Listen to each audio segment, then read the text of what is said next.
Pinagpalang araw sa inyo, Kabanong, at ganun din naman po sa inyong mga tagapakinig, ang lahat ng mga kaabangers po natin. Ang kwentong ito ay tungkol sa pinakamabangis na albularyo ng Romblon. Ang albularyo na masasabi kong kinatatakutan talaga ng mga aswang noon. Siya si Densyo, ang aking lolo sa side ng mama ko. Tawagin niyo na lang akong Alfred. Hindi ko tunay na pangalan. Nakatira kami noon sa Romblon. Mula nang mamatay ang mama ko sa sakit sa baga at mula nang iwan naman ako ng tatay ko kay Lolo Densyo, ang lolo ko na talaga ang kinagisnan ko. Siya na ang kinilala ko bilang mga magulang.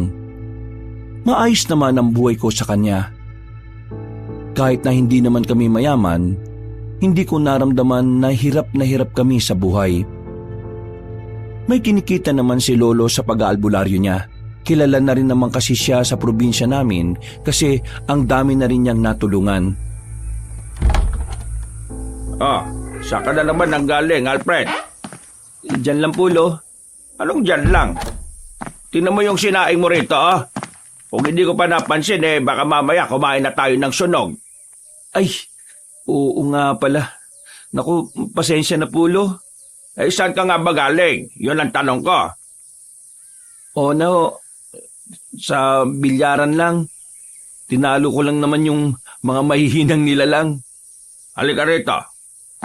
Bakit po, Lo? Basta, halika rito.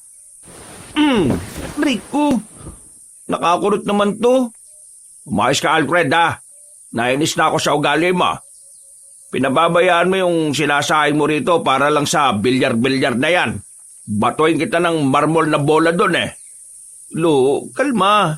Sinain lang naman yan Kahit anong oras pwede naman tayo magsaing uli. Pero itong naipanalo ko sa bilyar, ngayon lang to. Tingnan nyo to, Dami, hindi ba? May pang-ambag na ako dito sa bahay. Wala nang masasabi sa akin yung mga chismosa dyan. Dami kong pera ngayon, Alfred, kaya ka ba nakipagpustahan kasi apektado ka sa mga sinasabi nila? Opo. May mga apple sila Chinichismis nila ako na palamunin lang daw ako dito sa atin. Kung hindi naman ako madaling hingalin, di sana nandun pa rin ako sa trabaho ko. Wala talagang magawa yung mga chismosa na yan Ngayon lang naman ako nawalan ng trabaho. Grabe na sila gumawa ng kwento. Mga buang.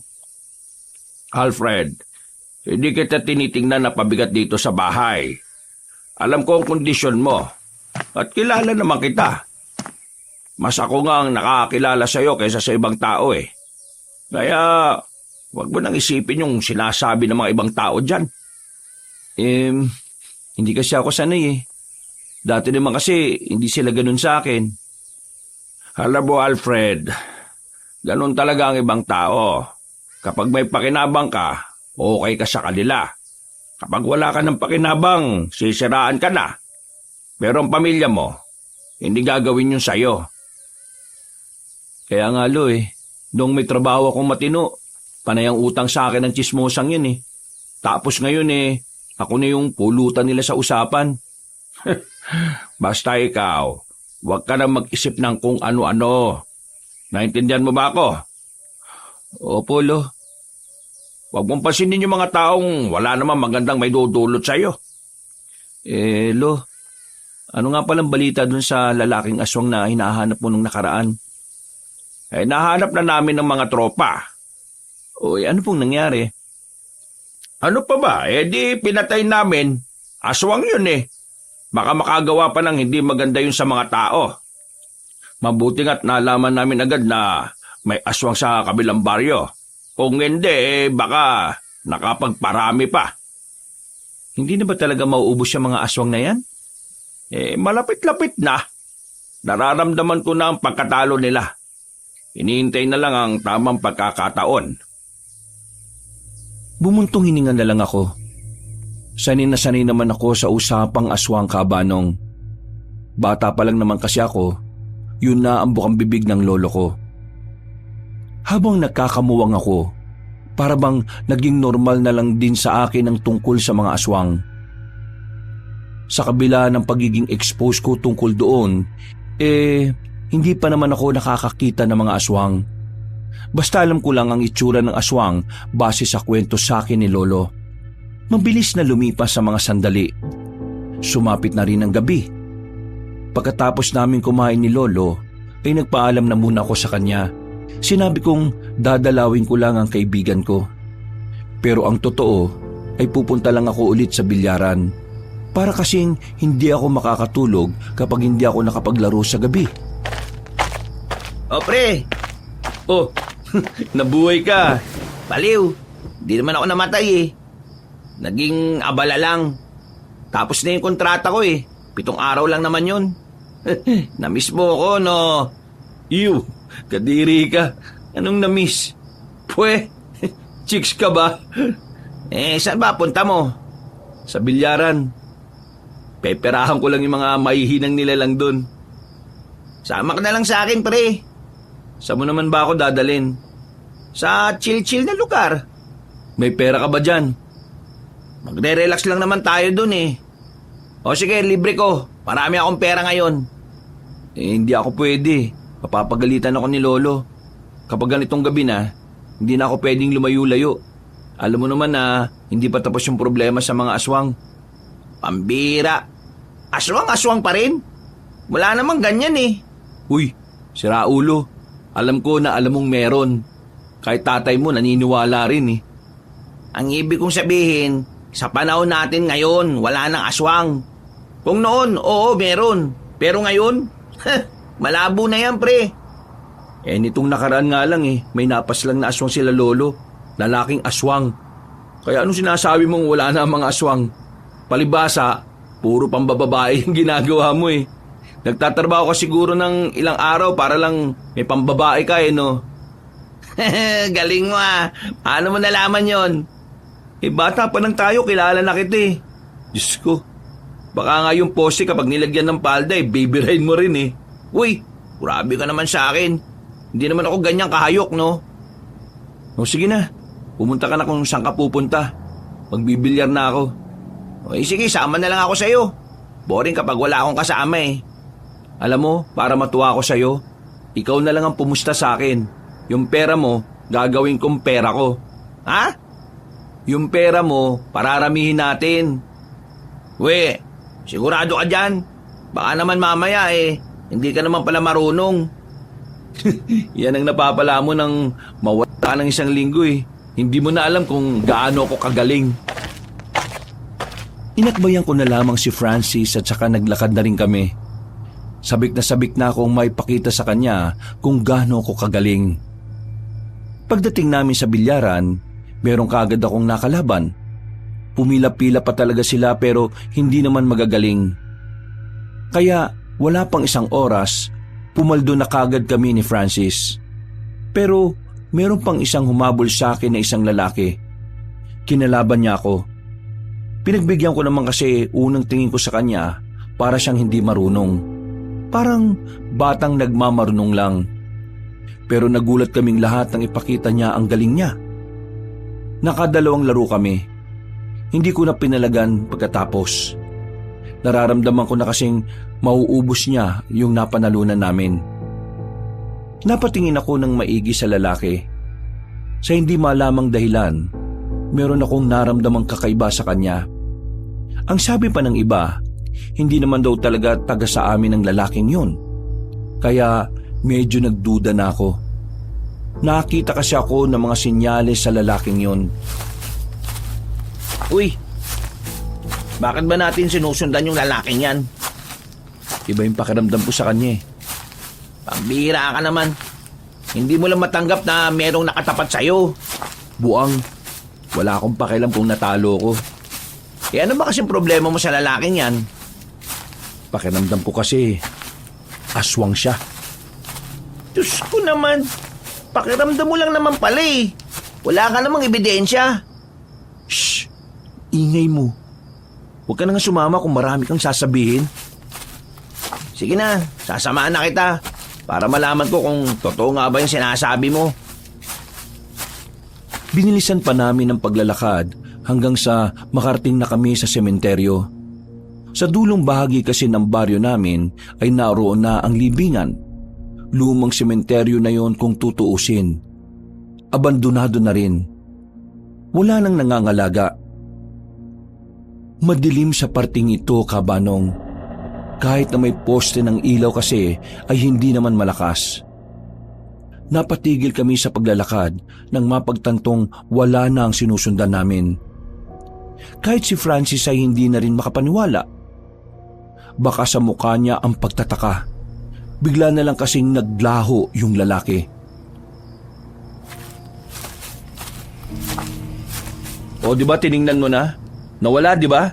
O, paano ipapaliwanag yun ngayon? Ha? Kailangan ko magpaliwanag? Ewan ko sa'yo. Lutang ka talaga lagi kausap. Mabuti pa, tulungan mo na lang akong hanapin yung lalaki. Kung aswang nga yung lalaki, ano naman ang gagawin natin? Ayan na natin. Baka mamaya mapahamak pa tayo eh. Sinabi ko naman kasi sa'yo na umuwi ka na para hindi ka madamay. Sama ka ng sama eh. Ngayon pa talaga ako pauuwiin. Paano kung ako naman yung sundan ng aswang? Maya-maya, may narinig silang mga kaluskos. Tol, ano yun? Sa likod ka lang. Kumuha na ako ng malaking bato sa gilid. Maigpit lang ang pagkakahawa ko doon. Pero maya-maya lang ay nawala na rin ang mga kaluskos. Nung una, inakala namin na baka bayawak lang yun. Marami-rami na kasi ang bayawak sa parteng yun ng sementeryo. Pero laking gulat na lang namin nang biglang merong lumabas na lalaki sa likuran namin. Pagharap namin, nahablot niya si Francis. Nang makita ko ang mukha niya, kitang-kita na aswang talaga ang itsura niya. Nagsalita pa ang aswang na yon at sinabi niya ang pangalan ko kahit si Francis naman ang hawak niya. Hindi na ako nagsayang ng pagkakataon, Kabanong. Binato ko sa mukha ang lalaking aswang. Tinamaan naman siya sa mukha dahilan para mabitiwan niya ang kaibigan ko. Hindi ako si Alfred. Ito si Alfred oh. Siya yung apo ni Mang Densyo. Ay gagi, sira ulo. Sinabi mo pa talaga? Ako ang napagkakamalan eh. Hoy, ikaw aswang! Anong kailangan mo sa akin? Hindi na nagsalita ang aswang na yon. Akmang aatake pa sana siya ulit nang bigla itong mataranta. Tumakbo na yon ng mabilis. Pagtingin namin sa likuran ay kararating lang ni Lolo. Hindi na niya hinabol ang aswang at pinaubaya na lang sa mga kasama niya. Lo! Bakit ka ba nandito? Kanina kasi may nakita kong kahinahinalang lalaki. Kaya yun, sinundan namin at nakumpirma namin na aswang pala talaga. Nasaktan ba kayo? Hindi naman. Pero Lo, ako yata punteriya ng aswang na yun eh. Tama siya, Mang Densyo. Akala kasi ng aswang, ako si Alfred kaya ako yung hinilan niya kanina. Kayong dalawa ha, umuwi na muna kayo sa bahay. Bilis na! Wala na kaming sinayang na sandali. Agad naman kaming sumunod kay Lolo. Nang makauwi kami ay pinag-usapan namin ang nangyari habang nagkakape. Inuumpisa na ng mga kalaban. Ang alin, Lo? Nagsisimula na silang gumati sa dami ng mga napaslang ko doon. Bakit ako yung punteriya nila? Malamang, ikaw ang uunahin nila kasi ikaw lang naman ang pamilya ko. Di ang mga aswang po pala, mga traidor at duwag. Kasi inuuna nila yung wala naman talagang kasalanan sa kanila eh. Traidor, oo. Madalas, patalikod sila kung lumaban. Pero hindi sila duwag. Matatapang at mababangis sa mga aswang. Sadyang mapanlinlang at tuso lang talaga mga nilalang na yon. Lo, ibig sabihin lang pala nito, nasa alanganin na rin ang buhay ko. Mismo! Anong gagawin ko? Ano sa tingin mo? Lo, gusto ko na rin matuto. Maging kagaya nyo. Turuan nyo na kasi ako. Sigurado ka na ba sa sinasabi mo? Hindi biro ang maging kagaya ko, Alfred. Kung ito na lang talaga ang paraan para maprotektahan kita at ang sarili ko, kailangan ko maging kagaya nyo. Pre, hindi ako kasama sa poprotektahan mo? Kaya sumama ka na rin dito. para protektahan mo rin ang sarili mo. Gara mo! Wag na uy! Kaimik buhay ko eh. Ang pagharap sa mga aswang ay para mo na ring inilalagay sa hukay ang kabilang paa mo. Kaya pag-isipan mo ng maigi ang desisyon mo, Alfred. Hindi naman kita minamadali. Kaya may sapat kang oras para magnilay-nilay. Ang gusto ko lang ngayon, mag-iingat ka palagi. Lalong-lalo na kapag nasa labas ka at hindi mo ako kasama. Tumango na lamang ako bilang tugon sa sinabi ni Lolo. Maya-maya lang din ay pinauwi na namin si Francis. Gusto pa nga sanang magpahatid pero hindi na ako pumayag. Tinamad na rin kasi ako maglakad. At matapos din ang nangyari, nakaramdam na rin ako ng takot. Makalipas pa ang ilang araw, wala naman ang aswang na lumapit sa akin. Hindi ko alam pero pakiramdam ko rin ay nakatulong ang mga pangontra na pinasuot sa akin ni Lolo. Pero ang sabi niya sa akin, huwag kong iasa palagi ang kaligtasan ko sa pangontra sa lahat ng oras. May mga pagkakataon daw kasi na ang mga aswang ay hindi tinatablan. Depende raw sa uri. Kumusta? Anong balita sa pagbumuni-muni mo? Lo, buo na talaga loob ko. Gusto ko na talaga. Kung ganun sumama ka na sa akin bukas. May pupuntahan tayo. Saan ho? May tutugisin na tayong aswang kaagad? Hindi.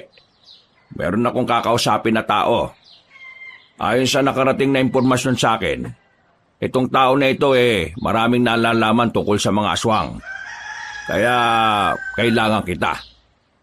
Kung ganun palag ako dyan, Lo. Yun lang naman pala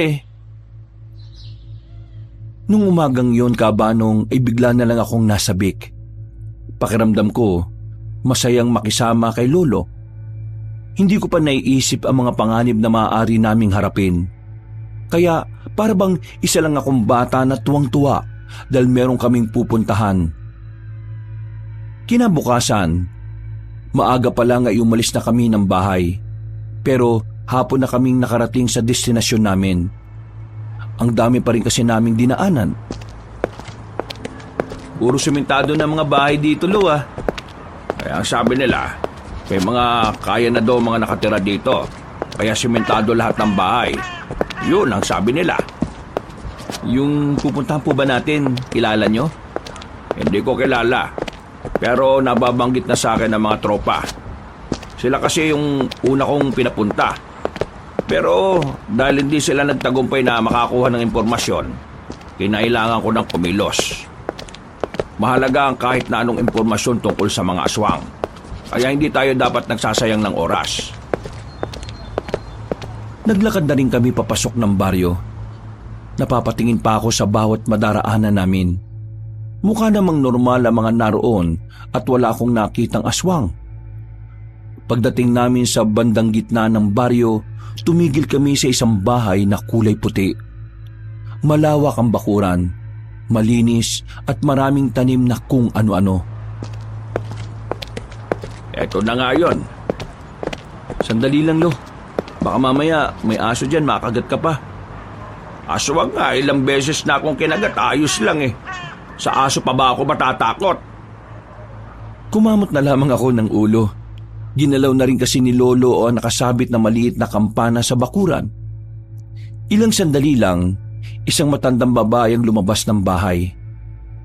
Kahit matanda na, kita ko ang namumulang labi nito. Meron ding makeup sa muka na parabang nasubsob sa arena sa sobrang puti. Napatingin agad sa akin ang matandang babae na parabang matagal na niya akong kilala. Romana? Ikaw ba si Romana? Oo, ako nga. Bakit? Sino ba kayo? Ako si Mang Densyo, isang albularyo mula sa baryo ng Magdangal. Narito ako para pag-usapan yung tungkol sa mga nalalaman mo sa mga aswang. Sa halip na kay Lolo ang tingin nito, Kabanong, dumako ang tingin niya sa akin. Nakakaramdam ako ng pagkailang noon sa kung papaano niya pasadahan ang buong katawang ko. Kinalabit ko na nga si Lolo. Tila naramdaman din niya ang nararamdaman ko. Pwede ba kitang makausap tungkol sa bagay na yon? Kailangan ko mga hawak mong impormasyon. Dahil ngayon unti-unti na silang nagpaparamdam. Hindi ako nagbibigay ng impormasyon ng libre. Kung gano'n magkano bang kailangan mo? Hindi ko kailangan ng pera. Ang kailangan ko, halik. Naubobo ako nung mga oras na yon, Kabanong, nang marinig ko ang sinabi ni Aling Romana. Natawa pa ako kasi akala ko si Lolo ang gusto niyang halikan. Natatawa na lang din si Lolo noon. Hindi kasi talaga namin inaasahan ang sasabihin ng matandang babae. Pasensya ka na. Pero ang labi kong ito pagmamay-ari na ng asawa ko. At kahit wala na siya sa mundo, hindi ko ito ibibigay sa iba. Sino ba kasing nagsabi na ikaw ang gusto kong halikan? Nagtindigan ng balahibo ko noon, Kabanong. Nagtago agad ako sa likod ni Lolo. Kinikilabutan ako sa mga sinasabi niya. Nakangiti pa siya sa akin na malagkit. Pero sa halip na maakit ako, nandidiri ako sa kanya. Isang halik, isang impormasyon na katumbas. Halik saan ba? Sa labi. Uy, ano ka swerte? Wala pa nga akong first kiss tapos ikaw gusto mo mauna? Kung ganon, mas masarap pala ang unang halik. Lo, ayoko. Para akong halik sa bangkay niyan Eto ang sinasabi ko sa iyo, Alfred. Dapat pinag-iisipan mo ng maigi ang pagiging manunugis. Kasi kung ganitong hindi mo kayang magsakripisyo, hindi ka na dapat pumasok sa ganito. Lo naman, paano ko magsasakripisyo ng ganyan? Mas maganda pa yatang magpalapa na lang ako sa aswang kaysa lapain niya yung labi ko Kaya nga kita sinama rito kasi ikaw ang kailangan ko. Ibig sabihin, alam niyo na ito bago pa tayo pumunta rito? Nasabi sa akin ng mga tropa, pero hindi ko naman inakala na totoo pala. O ano, magpapahalik ka ba sa akin o wala kayong makukuhang impormasyon? Apo, isipin mo na lang na ito ang pinakamalaking sakripisyong gagawin mo para sa maraming buhay. Madali lang kasing magsalita para sa inyo Tingnan nyo nga yan, Lo. Parang inaagnas na yan Ano, maghihintay pa ba ako? Kapag nagbago ang isip ko, wala na kayong aasahan sa akin. Sa iba na ninyo hanapin ang impormasyon na kailangan ninyo. Apo, magdesisyon ka na. Isipin mo na lang na kapag hindi natin nalaman ang impormasyon na hawak niya baka maraming buhay ang mawala. Pambihira naman, Lo. Talagang kinokonsensya niyo ako Sige na, Alfred. Sa'yo nakasalalay ang progreso ng misyon nating dalawa. Gusto mong maging ganap na manunugis kagaya ko dito? Dapat, kaya mong tiisin ang mga ganitong sitwasyon. Huminga na lang ako ng malalim. Tumingin ako sa mukha ni Aling Romana. Noong mga sandaling yon, pakiramdam ko ay hahalik ako sa kamatayan. Nakanguso pa ang labi niya kahit na hindi pa naman ako pumapayag. Naiisip ko pa lang na maglalapat ang labi namin na matandang yon para na akong nasusuka. Pero naiisip ko rin ang mga taong umaasa sa ginagawa naming misyon. Isa pa, bago pa lang ako sa larangan kaya yun ang unang pagkakataon na meron akong may aambag. Napalunok ako ng laway, Kabanong. Pumikit ako sandali at saka nagdasal. Saglit lang at dampi lang Baka naman laplapin mo pa ako. Maglalapat ang labi nating dalawa ng 10 segundo. Ano? 10 segundo? Pambira naman Ano? Papayag ka o aayaw na ako? Naubos na ang pasensya ka? Oo na. Visit na buhay to 10 segundo lang Apo, isipin mo na lang na humalik ka sa puwet ng kalabaw. Dahan-dahan na akong lumapit sa matandang babae, Kabanong. Parang anumang oras masusuntok ko siya dahil sa tingin niya sa akin. Pero kailangan kong tiisin yun. Kailangan kong isugal ng panandalian ng dangal ko. Hinawakan ni Aling Romana ang magkabilang pisngi ko. Naramdaman ko kaagad ang magaspang at kulubot niyang kamay. Kinilabutan ako. Pero inisip ko na lang na gagawin ko yon hindi para sa sarili ko, kundi para sa mas maraming tao na umaasa sa kapayapaan. Pagpikit ko ng mga mata ko, saka dinikit ni Aling Romana ang kanyang labi sa labi ko. Nagtindigan ang balahibo ko sa buong katawan. Yung 10 segundo na yon, parang sobrang tagal. Nang matapos na ang bilang ni Lolo, tinulak ko kagad si Aling Romana. Walang ya. Kailan ka ba uling nag-toothbrush? Amoy tae ang bibig mo eh. Sus, kunwari ka pa. Gusto mo rin naman. At pwede ba? Huwag ka na ngang maging maarte. Ngayon ka na nga lang nagkaroon ng unang halik nag-iinarte ka pa. Pasalamat ka nga may humalik sa'yo. Ano ho? Pasalamat? Ako magpapasalamat? Kung kasing ganda ka ni Maui Taylor, baka magpasalamat pa ako. Mukha kang ang uugod-ugod na parang pet na kulubot eh. O sige na, tama na yan. Kailangan na namin ng impormasyon na hawak mo. Sige, sumunod kayo sa akin. Kakaiba ang araw na ito. Ang sarap! Makilang ulit akong dumura-dura noong mga sandaling yon, Kabanong. Parang kahit dumura ako ng dumura ay nalalasahan ko pa rin ang labi niya. Pagpasok namin sa bahay niya, ay pinaghandaan niya kami ng mainit na tsaa. Hindi ako uminom kasi baka may pampatulog siyang inilagay doon.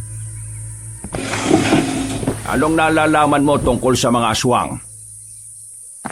Ang pinuno ng mga aswang ay si Sicario. Sicario? Saan mo naman nalaman ito? Lahat ng sasabihin ko sa inyo ay galing lang din sa mga informant ko. Informant? Hanep, parang pulis lang ah. Si Sicario ang pinuno. Marami din siyang galamay. Ayon sa mga tao ko, si Sicario mismo ang gumagala-gala para makapaghanap ng baryo na masasakop. Pero meron siyang kanang kamay. Hindi ko alam kung babae o lalaki. Pero ang sabi nila, itong kanang kamay niya, yun na nag-aasikaso ng lahat. Kasama na roon ang paghahanap sa'yo, Densyo. Ibig sabihin uunahin pa na talaga nila ako? Oo, uunahin ka naman talaga nila kasi ikaw ang pinakakilalang albularyo dito sa Romblon. Wala ba talaga kayong ideya kung sino o ano man lang yung itsura ng kanang kamay? Kung meron lang di kanina ko pa sinabi. Ano pa yung mga nalalaman mo? Alam ko rin kung saan ang isa nilang kampo. Kampo ng mga aswang? Oo, pero itong natuklasan ng mga tao ko, hindi pa yon ang pinagkukutaan nila. Marami silang lugar, pero yun lang ang nag-iisang nalaman namin. Sabihin mo, saan matatagpuan yung lugar na yon? Ibibigay ko sa iyo mamaya ang address kung saan makikita ang lugar. Pero may kailangan ka pang malaman, Densyo. Kailangang malaman? Ano yon? Kaya kanila gustong patayin ay dahil gusto nilang malaman kung nasaan ang itim na itlog. Itim na itlog? May ganun ba? Ang itim na itlog ay ang galing sa isang itim na sigbin. Ang itim na sigbin ay bibihira lang at pinaniniwalaang ang itlog ng itim na sigbin ay nakakapagbigay ng kakaibang lakas sa kung sino man ang kakain ng itim na itlog. Hindi lang pampalakas ng katawan nila ang itim na itlog. Sinasabi mo bang kulang pa ang kaalaman ko tungkol sa bagay na yon? Ang itim na itlog ay mabisa rin para makagawa ng mga makabago at mas mababangis na aswang. Ibig sabihin, balak din nilang gumawa ng hukbo ng marami at mas malalakas na aswang? Nakuha mo, baby! Huwag mo nga akong tawagin ng ganyan. Kadiri! Ang problema, hindi ko rin naman alam kung nasaan ang itim na itlog. Alam mo ba kung nasaan? Hindi ko rin alam. Kaya nga dapat maunahan ninyo ang mga aswang na mahanap yon. Dahil kapag yon ay napunta sa kanilang kamay, mas mahihirapan na kayong manalo sa haharapin nyong laban. Nakita kong bumuntong hininga na lang din si Lolo. Sa buong buhay ko, yun ang unang beses na nakita ko siyang parang kinakabahan. Kadalasan kasi, nagagawa niya pang magyabang kapag meron silang kailangang paslangin na aswang. Marami pa silang napag-usapan ni Aling Romana pero hindi naman na ganoon kaimportante. Kaya mga ilang sandali lang ay natapos na rin sila. Bumuntong hininga na lang ako dahil tumitingin-tingin pa rin sa akin ang matandang babae. Kinikilabutan talaga ako kapag naalala ko ang bagay na yon. Magaling ang ginawa mo kanina, ah. Kung hindi dahil sa'yo, hindi natin malalaman kung ano ang tunay na pakay ng mga aswang. Lo, first kiss ang nawala sa akin. Kasalanan mo to eh. Hoy, ayaw mo nun. Hindi mo basta makakalimutan ang unang halik mo. Huwag ka na nga lang maingay, Lo. Baka naman sabihin mo pa to kay Francis, ha? Abay, oo naman. Makakaasa kang si Francis lang ang makakaalam. Lo naman. Nako, biro lang naman kau talaga, oh. Pareho na lamang kaming natawan ni Lolo noong mga oras na yon. Mga bandang tanghali, nakabalik na rin kami sa baryo namin. Nanakitang pa ako sa kakalakad. Wala na kasi kaming nasakyang pabalik dahil gumarahe muna ang mga tricycle driver. Pagbukas namin ng bahay namin, nagulat ako nang merong kaming abutan na matangkad na lalaki. Nakaupo siya sa katre. Nakadikwatro na akala mo pagmamay-ari niya ang bahay. Sino ka? Hindi ako sinuka, iniri ako. Lo, sino naman to? Si Dabong, ang isa sa mga pinagkakatiwalaan ko sa samahan. Akala ko ba ako ang kanang kamay mo? Joe! Yap, yo! Ako ang kanang kamay ni Mang Densyo. Kung gusto mo, ikaw na lang ang kaliwang paa. Lo, palabasin mo na nga to. Dabong, paano ka nakapasok dito nakakandado naman tong harapan? Nakabukas naman yung bintana nyo sa likuran. Hindi mo sinara? Nakalimutan ko, Lo eh. Ay, ano bang kailangan mo? Meron lang naman akong halagang balita. Mahalagang balita? Oo, sobrang halaga. Mas mahalaga pa sa apo mo. Hoy, umayos ka sa pananalita mo ha. Kahit mas matangkad ka sa akin, kaya kitang balyahin. Oo, kalma ka lang. Ayaw kong manakit ngayon eh. Ano ba yung magandang balita na sinasabi mo? May mga napas lang kaming aswang sa kabilang nayon. Napas lang na namin yung pinapahabol mo sa akin. Ay mabuti naman kung ganon. Alfred, yun yung aswang na umatake sa inyo ni Francis. Patay na. Dapat ka magpasalamat sa akin kasi pinangunahan ko yun. Ha? Ay, di salamat. Total, nandito ka na naman. Dito ka na rin kumain. Hinila ko si Lolo palabas ng bahay namin. Sa mukha pa lang kasi ng lalaking nasa bahay namin noon, parang hindi na mapagkakatiwalaan. Parang hindi gagawa na mabuti. Lo, sigurado ba kayo sa lalaking yon? Parang hindi mapagkakatiwalaan yung mukha eh. Matagal ko lang kilala si Dabong. Wala kang dapat ikabahala sa kanya. Hindi ba magnanakaw yan? Hindi naman. Matino naman siyang tao. Pero buraot nga lang. Buraot? Oo, buraot. Madalas manghingi ng kung ano-ano kahit na meron naman siyang pera. Oh, tara na. Maganda na tayo ng makakain. Napailing na lang ako nung sandaling yun, Kabanong. Kahit na hindi ako komportable na merong ibang tao sa bahay, kailangan kong tiisin yun dahil bisita yun ni Lolo. Pero hindi ko maiwasang hindi mainggit. Parang mas pinagkakatiwalaan pa kasi siya ni Lolo kaysa sa akin. Kaya mula nung araw na yon, tinaga ko sa isipan ko na magiging magaling din ako kagaya nila. Isang linggo ang nakalipas, wala akong ibang ginawa kundi ang magsanay at mag-aral tungkol sa mga ginagawa ng isang manunugis. Nabibigla na nga lang din si Lolo na marami na rin akong nalalaman. Aalis kayo ba maya ni Dabong ha? Sasama ka sa kanya. Ho? Bakit naman ako sasama sa kanya? Kailangan mo siyang samahan kasi mabibigat ang kukunin ninyo. Kaya niya na yun. Mga itak ang kukunin niya. Hindi niya kakayanin kung 2 sakong bitbit niya tapos matatalim pang nasa loob. Kung kayanin man niya, ay baka abutin siya ng siyam-siyam. Laking tao naman nun eh. Bakit ba ayaw mo sa kanya? Hindi ko talaga siya trip na nandito siya eh. Sos, nagsiselos ka ba na siya ang kanang kamay ko? Yang sabi nyo kasi sa akin, ako ang kanang kamay nyo. Tapos, meron ka na palang kanang kamay. Mas maalam si Dabong kaysa sa'yo dahil noon pa man manunugis na siya.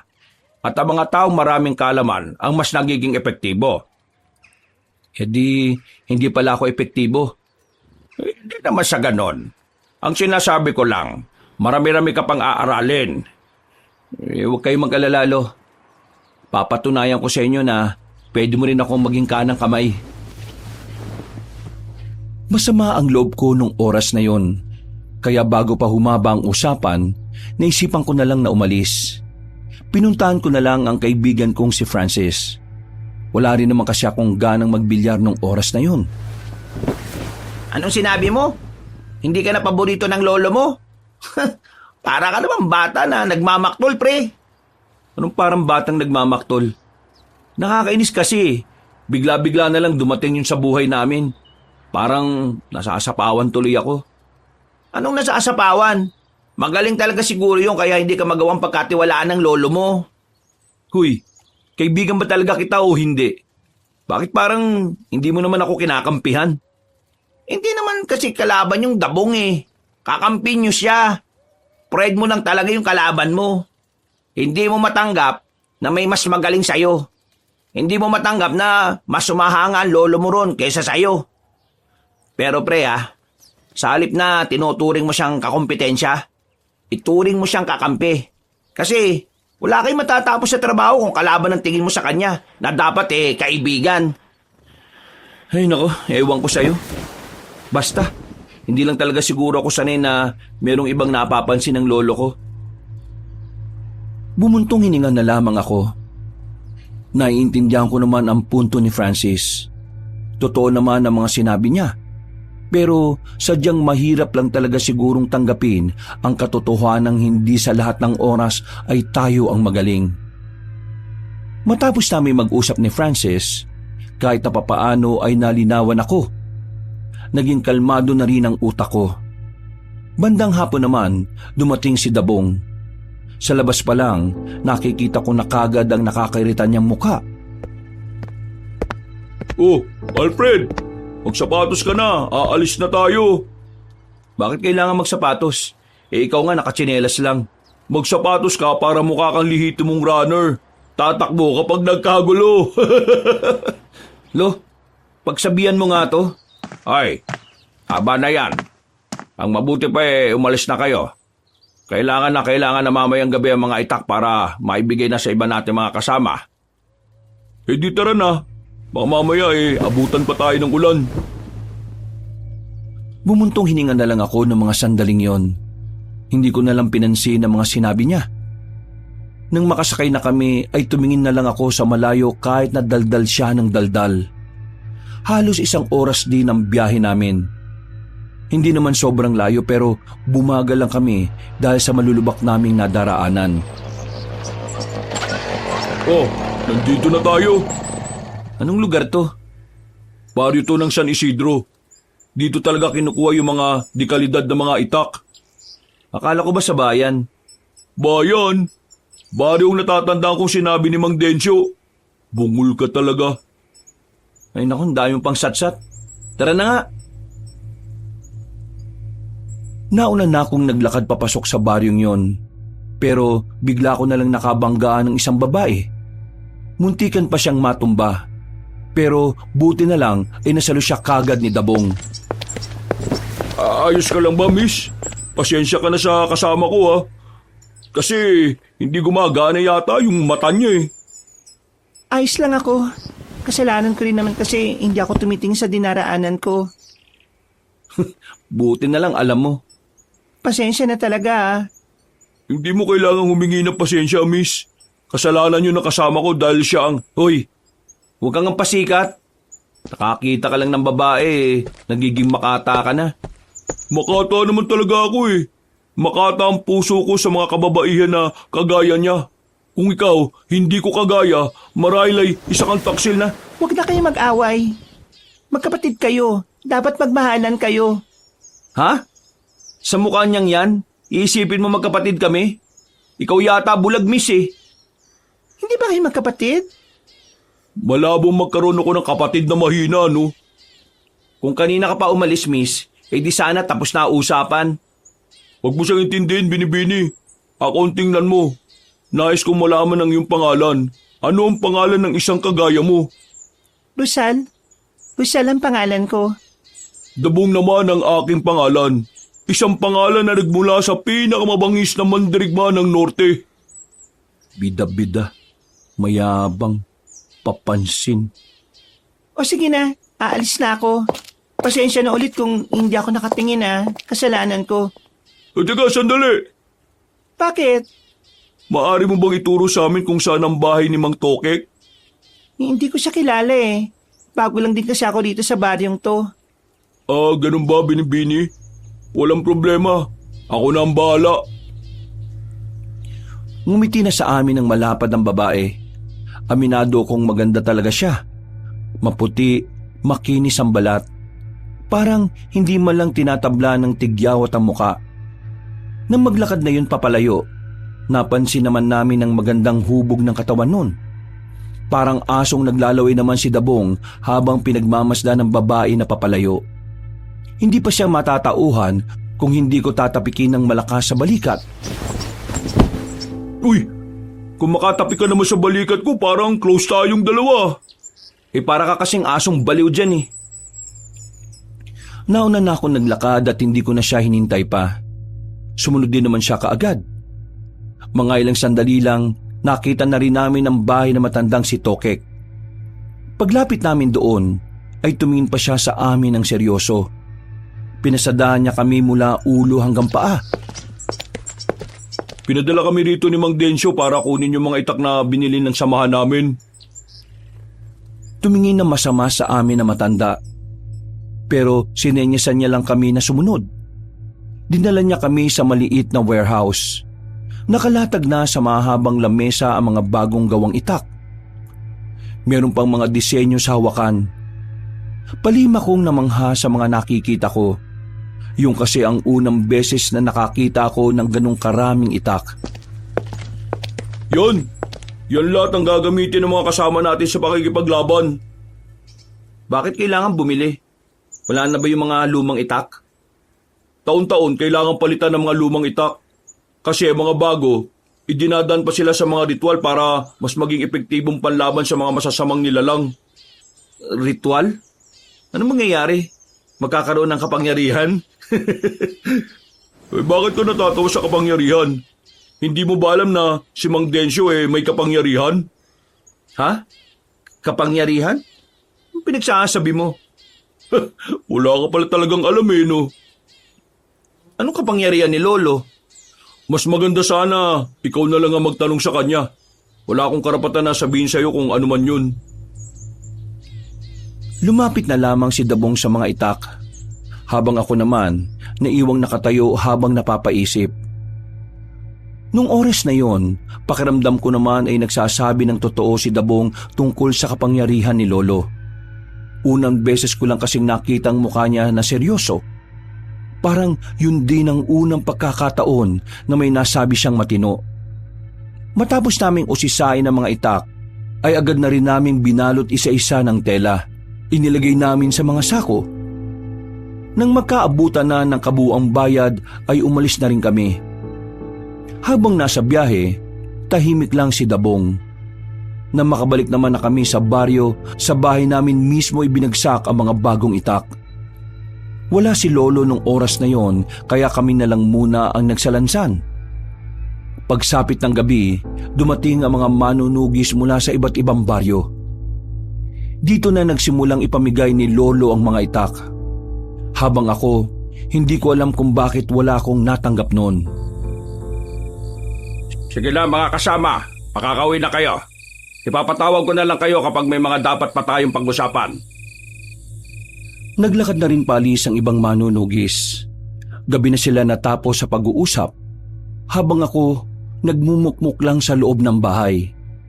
Hindi ko kasi matanggap na wala akong natanggap na sandata.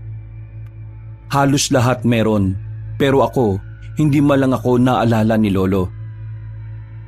Nasa loob lang ako, nagbabasa ng kung ano-ano nang pumasok na si Lolo. Nilapitan niya ako at tinabihan sa katre. Tahimik lang ako. Hindi ko siya kinikibo.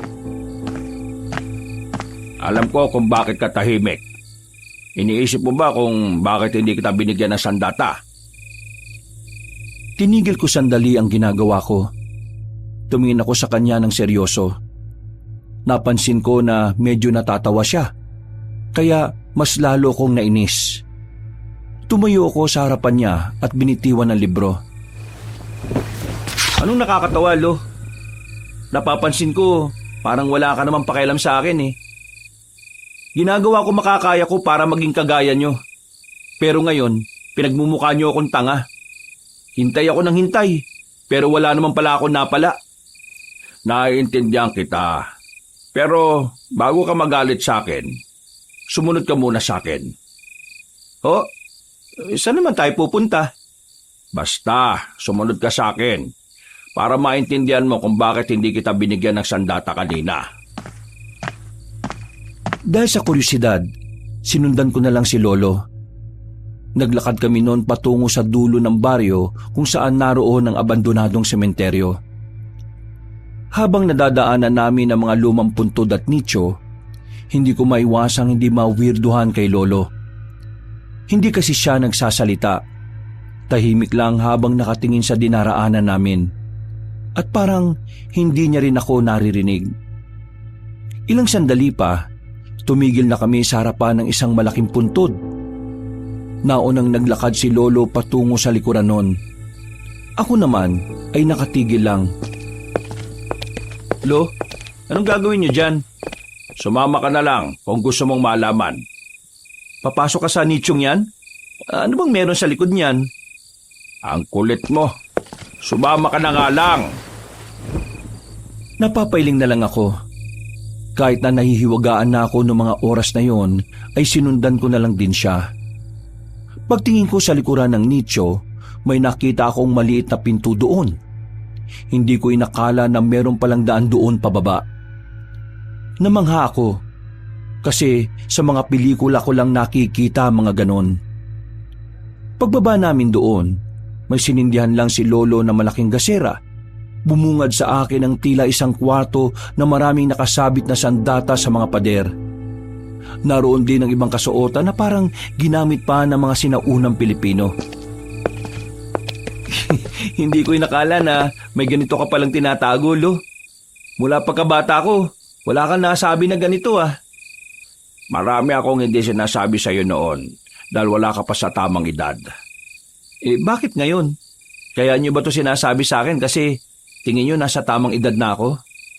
Hindi. Sinasabi ko ito sa iyo kasi alam kong handa ka na. Ano po yung mga yan? Parang panahon pa ng Kastila yung mga kasuotan na yan eh. Etong isa, yan ang huling suot ng unang manunugis dito sa Romblon. Kinuha yung kasuotan na yan nang maagnas na siya sa ilalim ng lupa. Ito namang tatlo, yan ang damit ng tatlong alalay niya. Ang tatlong alalay niya na hindi siya iniwan hanggang sa kamatayan. Ganun ba? Ano naman meron at bakit niyo ako dinala rito? Kasi, ibibigay ko sa iyo ang karapat-dapat na sandata para sa iyo. Eto, isang katana. Teka, bakit putol yan? Hindi yan putol. Tingnan mo itong bandang gitna. Mula rito sa dulo hanggang dito sa gitna. Yan lang ang talim niyan. Mula gitna pababa. Hindi na yan kasama. Itong dalawa ay ipinagdurugtong ng tornilyo. Kakaiba pala yan ah. Ito ang ginagamit ko noon. Alam kong kaya mong gamitin ito dahil bukal ang puso mo. Bakit hindi na yan yung ginagamit nyo? Dahil hindi na ako kinikilala ng katanang yan bilang amo niya. Ho? Nangingilala to? Ano to, may buhay? Bakit? Akala mo ba bibigyan kita ng katana na pangkaraniwan? Malakas yan. Hindi yan basta-basta. may buhay. Parang tao rin. Teka lo, windang ako eh. Sige, ano pa yung sasabihin nyo? Kaya hindi ko na yan nagagamit dahil sa nangyari noon. Isang malakas na aswang ang nakalabang ko noong araw. Binata pa ako. Muntikan na ako mamatay. Pero may isang elemento ang nagligtas sa akin. Isang demonyo.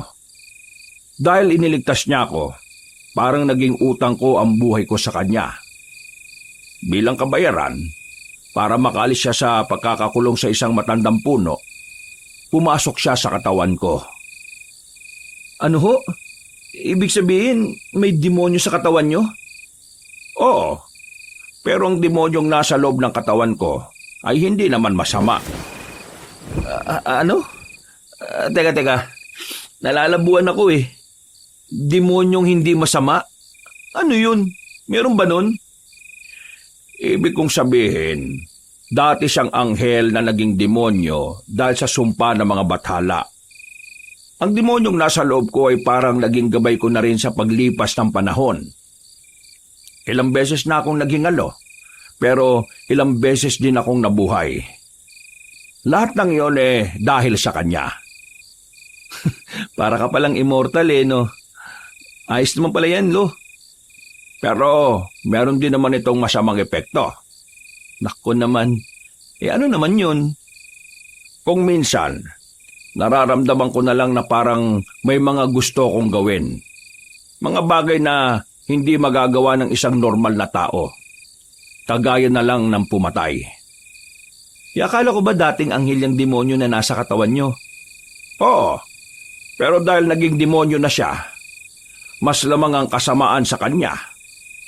Mabuti na lang sa paglipas ng mga panahon, nagagawa ko na ring pagharian ng sarili kong katawan. Minsan, nararamdaman ko na parang sasakupin niya ang katawan ko. Pero nagagawa ko rin naman kagad ng paraan para hindi niya ako makontrol. Malaki rin naman ang naitutulong niya sa akin. Ang kapangyarihan niya ang nagagamit ko kapag may mga nakakalaban akong bigating aswang. Lo, sigurado ba kayong ayos lang kayo? Nag-aalala kasi ako para sa inyo eh. Ngayong nalaman ko na yung tinatago nyo, nababahala ako na baka yung nasa katawan pa ninyong maging dahilan para mapahama kayo. Ayos lang naman ako. Matagal ko naman ng kontrolado ang sarili kong katawan, kaya wala kang dapat ikabahala. Kailan ba mawawala yung demonyong yan sa loob ng katawan nyo? Hindi ko rin alam. Siguro kapag nakahanap na siya ng bagong malilipatan. Isang malalim na paghinga na lamang ang nagawa ko, Kabanong. Pakiramdam ko ng mga oras na yon ay mamumuti ang lahat ng buhok ko sa katawan. Sobra ako nawindang. Sobra akong nakonsumi sa mga kaganapan. Ang bilis ng mga eksena at nagsasabay-sabay pa lahat ng mga lumulutang na sikreto. Tinanggap ko ang katana na bigay ni Lolo. Nawala ng tampo ko sa kanya. Natuwa ako kasi espesyal na sandata pala ang bibigay niya sa akin. Nang umalis na kami roon, hindi pa rin maalis ang mga mata ko sa sandata hanggang sa makauwi na kami. Ang sabi ni Lolo, magagamit ko raw ang sandatang yon dahil habang tumatagal, palapit na ng palapit ang nakaambang labanan ng mga aswang at manunugis. Uy! Bisit ka oh! Magugulutin ka pala. Iwas-iwas ka sa pagkakape. Bakit ka ba nagugulat? Anong oras na oh? Anong kailangan mo? Muntikan na akong atakin sa puso ng mga sandaling yon. Bigla na lang kasing lumitaw sa bintana si Dabong. Buti na lang ay hindi ko siya tinagaan ng katana. Sumama ka sa akin. Dali. Ha?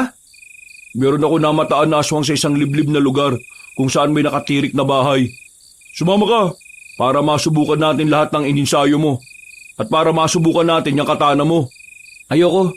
Wala naman sinabi si Lolo sa akin na pwede akong... Sige na, Alfred. Sumama ka na. Napakamot na lang ako sa ulo nang biglang nagising pala si Lolo. Pumayag siya sa gusto ni Dabong. Kahit na kinakabahan, Sumama ko sa kanya. Dala ko ang katana.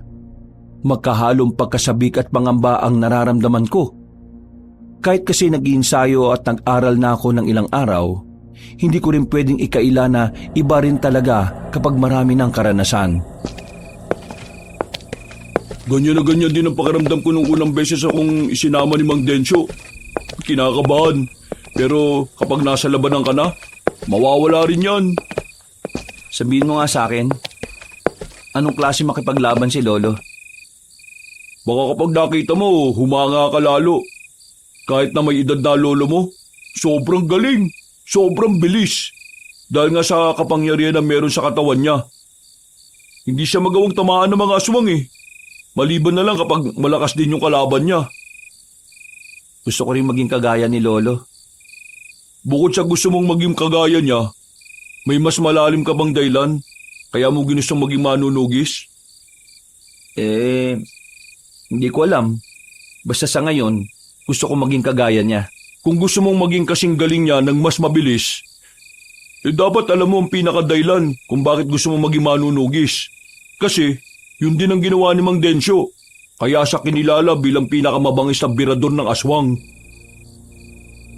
Noong mga sandaling yon, tila saka ko lang napagtanto kung gaano kasikat at kilala ang lolo ko. Alam ko kasi noon, pangkaraniwang manunugis lang siya. Akala ko normal lang na maraming napapatay na aswang si Lolo. Pero hindi ko alam na matagal na pala talaga siyang tinitingala ng karamihan at matagal na rin siyang kinatatakutan ng mga aswang. Hindi nagtagal, narating na rin namin ang sinasabi ni Daboy na bahay. Nakatirik nga yon sa liblib na lugar. Napapalibutan na nagtataas ang punong kahoy. Yan ang bahay ng mga aswang. Sa nakarating na impormasyon sa akin, kasama sila sa samahan ni Sicario, yung pinuno ng mga aswang. Ang gagawin natin, may ititira tayong buhay sa kanila. Kahit isa lang. Pipilitin natin kumanta kung nasaan yung totoong kuta nila. Di ba, alam na natin yung kuta nila? Hindi ka talaga nakikinig ng maigi, no? Yung sinabi ni Aling Romana, isa lang yun sa mga kuta ng mga aswang. Hindi pa yun yung pinakalungga nila. Ay nako, itoon mo na nga atensyon mo sa gagawin natin. Huminga na ako ng malalim, Kabanong. Maigpit na ang hawak ko sa katana. Mga ilang sandali lang, pinangunahan ni Dabong ang paglapit sa bahay. Kaswal siyang kumatok sa pintuan, habang ako, nasa likuran lang niya, nagbabantay sa paligid. Tao po! May tao ba dyan? Makikitain lang po. Itong kasama ko kasi, may igit na sa brief niya. Tao po! Uy, pinagsasabi mo dyan. Mahis ka nga. Makisakay ka na lang. Sa ilang beses na katok na ginawa ni Dabong, ay bumukas na rin ang pintuan. Hindi pa man nagsasalita ang lalaki, tinaga na agad ni Dabong yun. Nakailag ang lalaki. Sinarado ang pinto at kaming dalawa ay dumistansya kaagad. Buwang ka talaga yun, no? Kung pinalabas mo na muna sa bahay nila para mas madali mong tinamaan, di mas maganda. Wala na eh. Nangyari na. Move on ka agad. Sira ulo. Tingnan mo, pinalilibutan na tayo. Ilan ang mga yan? Huwag kang matakot. Malakas na sandata yung hawak mo eh. Hindi na ako nagsalita. Magkatalikuran na kami nung oras na yon. Maya-maya lang ay bigla na lang tumakbo si Dabong palapit sa mga aswang. Naiwan ako mag-isa sa gitna. Hindi ko alam ang gagawin ko nung una. Hanggang sa nakita ko na lang siyang nakikipagsabayan na. Nagkaroon na ako ng dahilan para kalabanin na rin ang mga aswang. Gusto kong patunayan sa kanya noon na malaki na ang pinagbago ko mula nung una niya akong nakilala. Bisit kayo mga aswang kayo! Yan! Sige! Marami pa pala sila eh! Mukhang patibong lang yata itong ginawa natin ah. Mas maganda nga yan eh, para mas lalo tayo magkaroon ng magandang laban. Buang! Huminga ako ng malalim at saka itinuon na lang ang atensyon sa mga aswang. Hinawakan ko ng maayos ang katana. Nang sabay-sabay na silang umatake, hinagupit ko ng malakas ang sandata ko. Hindi ko na namalaya na nakagawa pala ako ng isang malakas na hangin na nagmula sa katana. Bumulagta lahat ng mga aswang. Sumirit ang dugo sa katawan nila kahit na di naman dumampi ang talim ng sandata ko. Gagi! Angas! Ang lupit ah! Anong nangyari? Paano ko nagawa yun? Sabi ko naman sa'yo, di ba? Kakaiba't malakas talaga yung sandatang yan ni Mang Densyo. Ikaw na ang tagapagmana niyan. Anong gagawin natin ngayon? E di uwi na. Wala na tayo makakausap dito. Lahat pinatay mo eh. Napamalay ko bang mamamatay silang lahat sa ginawa ko? O ngayon alam mo na talaga na hindi pangkaraniwan yung katana na yan. Kaya dapat aralin mo rin yan ha. Marami kang maliligtas na buhay dahil dyan. Oh, tulungan mo na lang ako. Anong gagawin? Ipapasok natin dun sa bahay itong mga bangkay ng aswang. Tapos sisilaban natin yung bahay na yan. Teka, parang brutal naman yata yun. Yan ang hindi dapat ugaliin. Ang maawa sa mga aswang. Alam mo, lahat ng aswang salot. Kaya dapat matigas ang puso mo sa kanila. Tara na. Sinunod ko na lang ang sinabi niya, Kabanong. Habang tumatagal, nagiging maganda na rin ang samahan namin ni Dabong. Nagiging kasundo ko na rin siya. Pero paminsan-minsan, nagtatalo pa rin naman kami. Nagdesisyon kaming umuwi na lang kagad sa Baryo Magdangal. Sabik na sabik akong ibinalita kay Lolo ang nagawa ko. Pero malayo pa lang, natatanaw ko na kaagad na maraming tao sa harapan ng bahay namin. Hindi ko alam bakit bigla na lang akong kinabahan. Pakiramdam ko, merong masamang nangyari. Kaya naman dali-dali akong tumakbo palapit doon. Dinatnan ko ang katawang nakahandusay sa bakuran namin. Mga 6 sila. At nang tingnan ko mga muka, doon ko na napagtanto na mga aswang pala yun. Dali-dali akong pumasok sa loob ng bahay. Inabutan ko si Lolo na nilalagyan na ng benda ang kamay niya. Lo, anong nangyari? Ayun, may mga nagtangka sa buhay ko. Kaso, hindi nila alam na hindi nila ako kaya. Wala to, nasugatan lang ako ng kaunti. Ikaw lang mag-isa laban sa mga salot na yon? Bakit? Hindi ka makapaniwala. Huwag ka mag-alala. Ipapakita ko rin sa iyo sa susunod kung paano ako makipaglaban. Mang Densyo, sino maglilinis sa mga kalat mo sa labas? Tinawag ko na yung mga tropa. Hahakutin nila yung mga katawan sa labas at sa gubat na lang nila susunugin. Eh kayo, kumusta naman pala yung lakad nyo? Wala kaming napakanta eh. Pinatay ni Alfred lahat eh. Isang ganun niya lang oh. Wung! Patay! Hindi ko rin inaasahan na magagawa ko yun. Nagulat din ako, Lo. Eh kung ganon, magaling ang ginawa mo. Ikaw talaga ang karapat-dapat na gumamit niyan.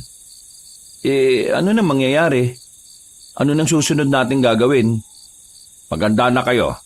Dahil bukas na bukas din, lalarga na tayo para puntahan ang isa sa mga kuta ng mga aswang.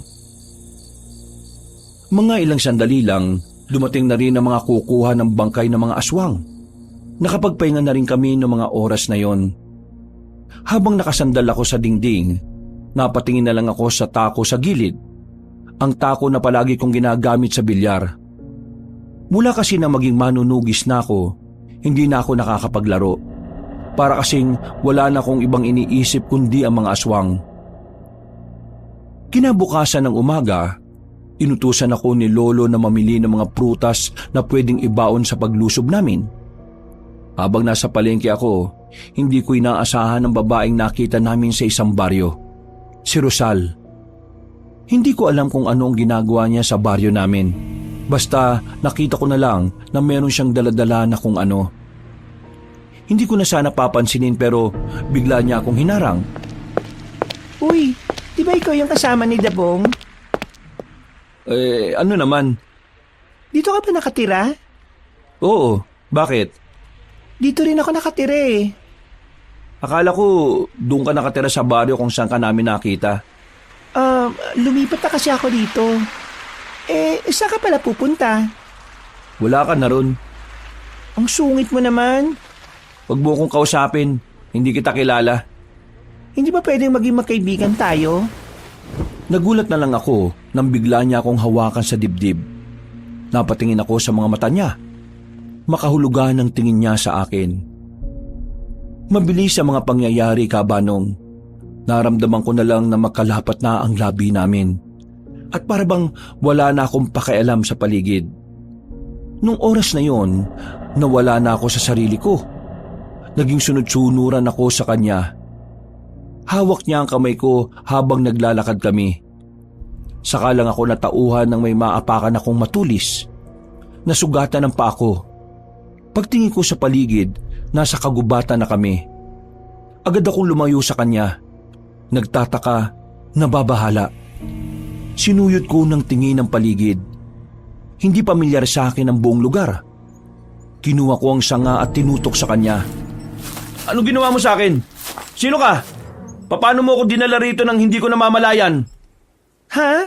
Ikaw ang sumama at pumilit sa akin na magpunta rito. Ang sabi mo sa akin may gagawin tayong dalawa na medyo bastos. Tumigil ka! Wala akong natatanda na may sinabi akong ganyan, ha? Totoo ang sinabi ko. Paano naman kita madadala rito nang hindi ka pumapayag? Hindi ko alam. Pero pakiramdam ko, meron kang ginawa sa akin na kakaiba. Kakaiba? Ano sinasabi mo? Hindi kita maintindihan. Ako na nga ang pumayag sa gusto mo tapos ngayon parang ako pa yung may balak na masama sa'yo. Baka ikaw ang may gagawin sa akin. Tigilan mo ako, ha? Hindi mo ako maluloko. Kung si Dabong, oo, maluloko mo yun. Tanga yun Pero ako, managinip ka ng gising. Hindi kita niloloko. Totoo naman talaga ang sinasabi ko Hindi ka tao. Ha? Anong hindi tao? Mukha ba akong aso? Mas masahol ka pa sa aso. Aswang!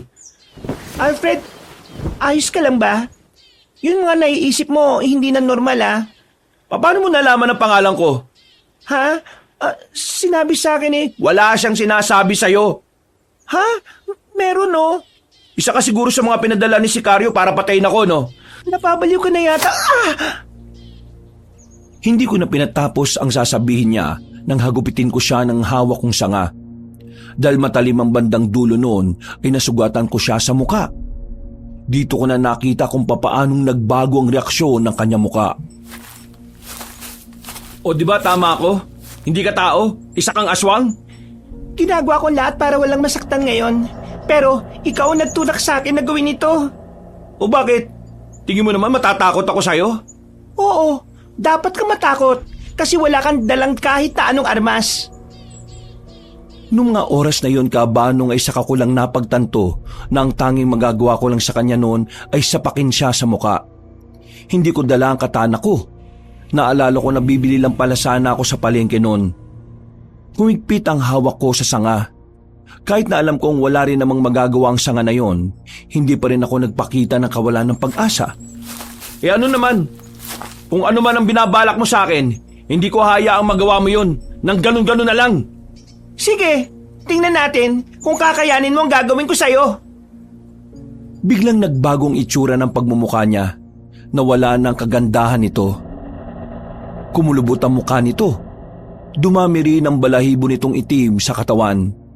Lumundag siya palapit sa akin. Hinampas ko siya ng sanga sa mukha. Pero naputo lang yon. Nang mahawakan ko siya sa balikat, sinuntok ko siya sa panga. Pero parang hindi siya tinablan. Kaya ang ginawa ko, dinakma ko ang dibdib niya. Malambot. Kahit ako nagulat din sa ginawa ko. Pero dahil doon, tila nawala siya sa sariling wisyo.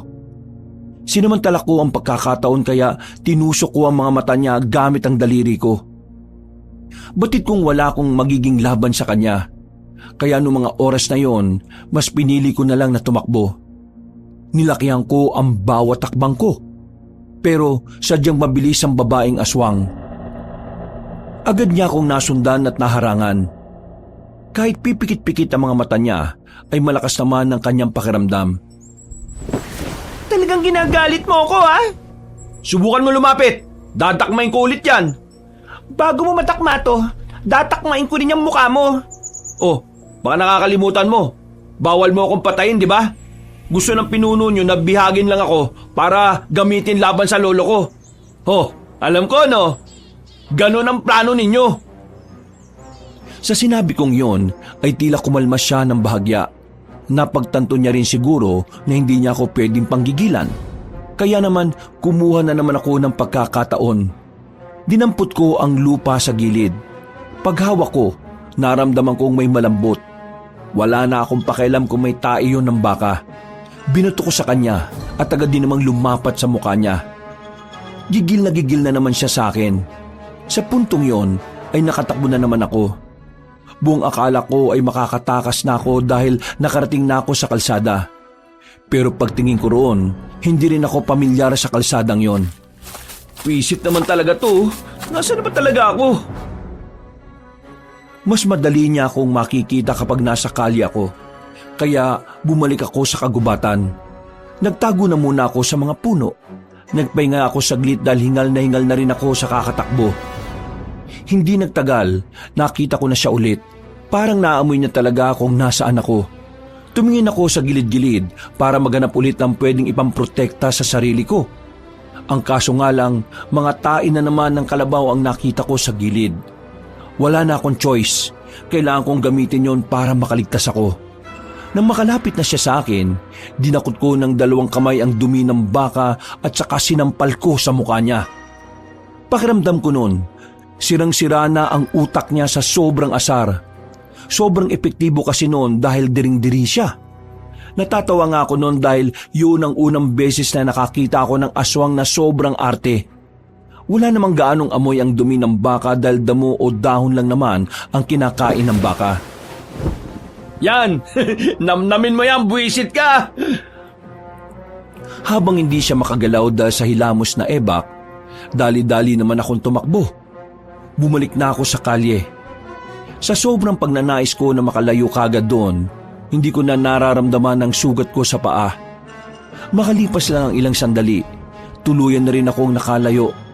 Nakarating na ako sa terminal. Dito ko na napagtanto na hindi pala ako nakakalayo sa baryo namin.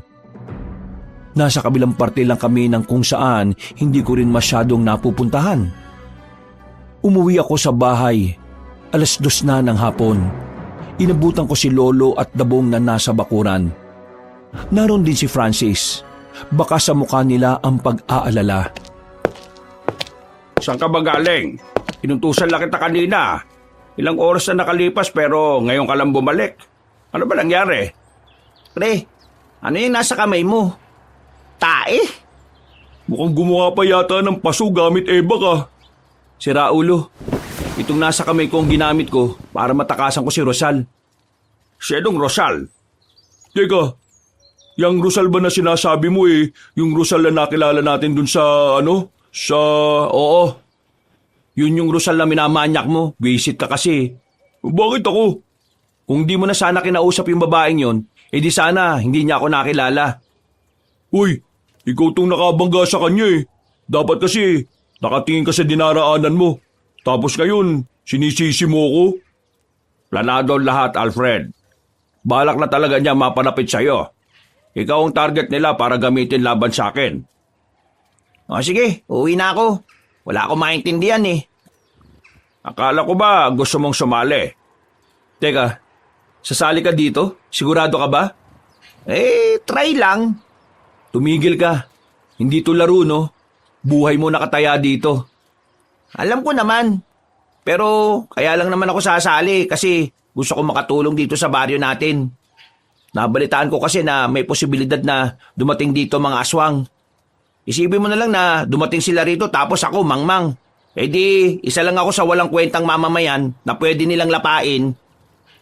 Akalain mo yun. Ikaw naisip mo yun pero si Alfred hindi. Sa sinabing yun ni Francis ay bigla kong napaisip, Kabanong. Tila ba mas naintindihan ko na kung bakit kailangan kong labanan ng mga aswang. Ang dahilan ni Francis ay ang naging pundasyon ng pagiging manunugis ko. Sa isang iglap lang, nagkaroon ng saysaya mga gusto kong gawin bilang manunugis. Mukhang alam mo na ngayon kung ano ang papel mo bilang manunugis, Alfred. Tumango na lamang ako. Nang maging kalmado na ang kalooban ko, agad akong nagtungo sa dibombang tubig. Binuhusan ko kagad ang kamay ko. Pagkatapos, nagpahinga lang ako saglit. Naghihintay na lang na lumipas sa mga oras. Habang tulala at naiisip pa rin ang mga nangyayari sa kagubatan, nilapitan ako ni Francis. Pre, wag mo na lang sabihin na sinabi ko to sa iyo, ha? O bakit? Ano ba yan? Kanina kasi, nakita ko si Mang Densyo sa likod ng bahay ninyo. Nagiging kulay itim lahat ng mata. Tapos, nangingitim yung magkabilang kamay niya. Pre, aswang ba si Mang Densyo? Aswang ba lolo mo? Hindi siya aswang. Meron siyang kakaibang kondisyon sa sarili niya. Oh, saan ka naman pupunta? Dito ka lang.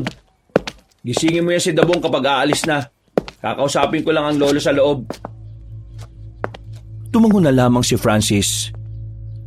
Iniwan ko sila sa bakuran. Pinuntahan ko si Lolo sa loob na abalang naglilinis ng kanyang mga gamit. Napangiti pa siya sa akin nang makita ako. Umupo naman ako sa harapan niya. Lo, magtapat ka nga sa akin.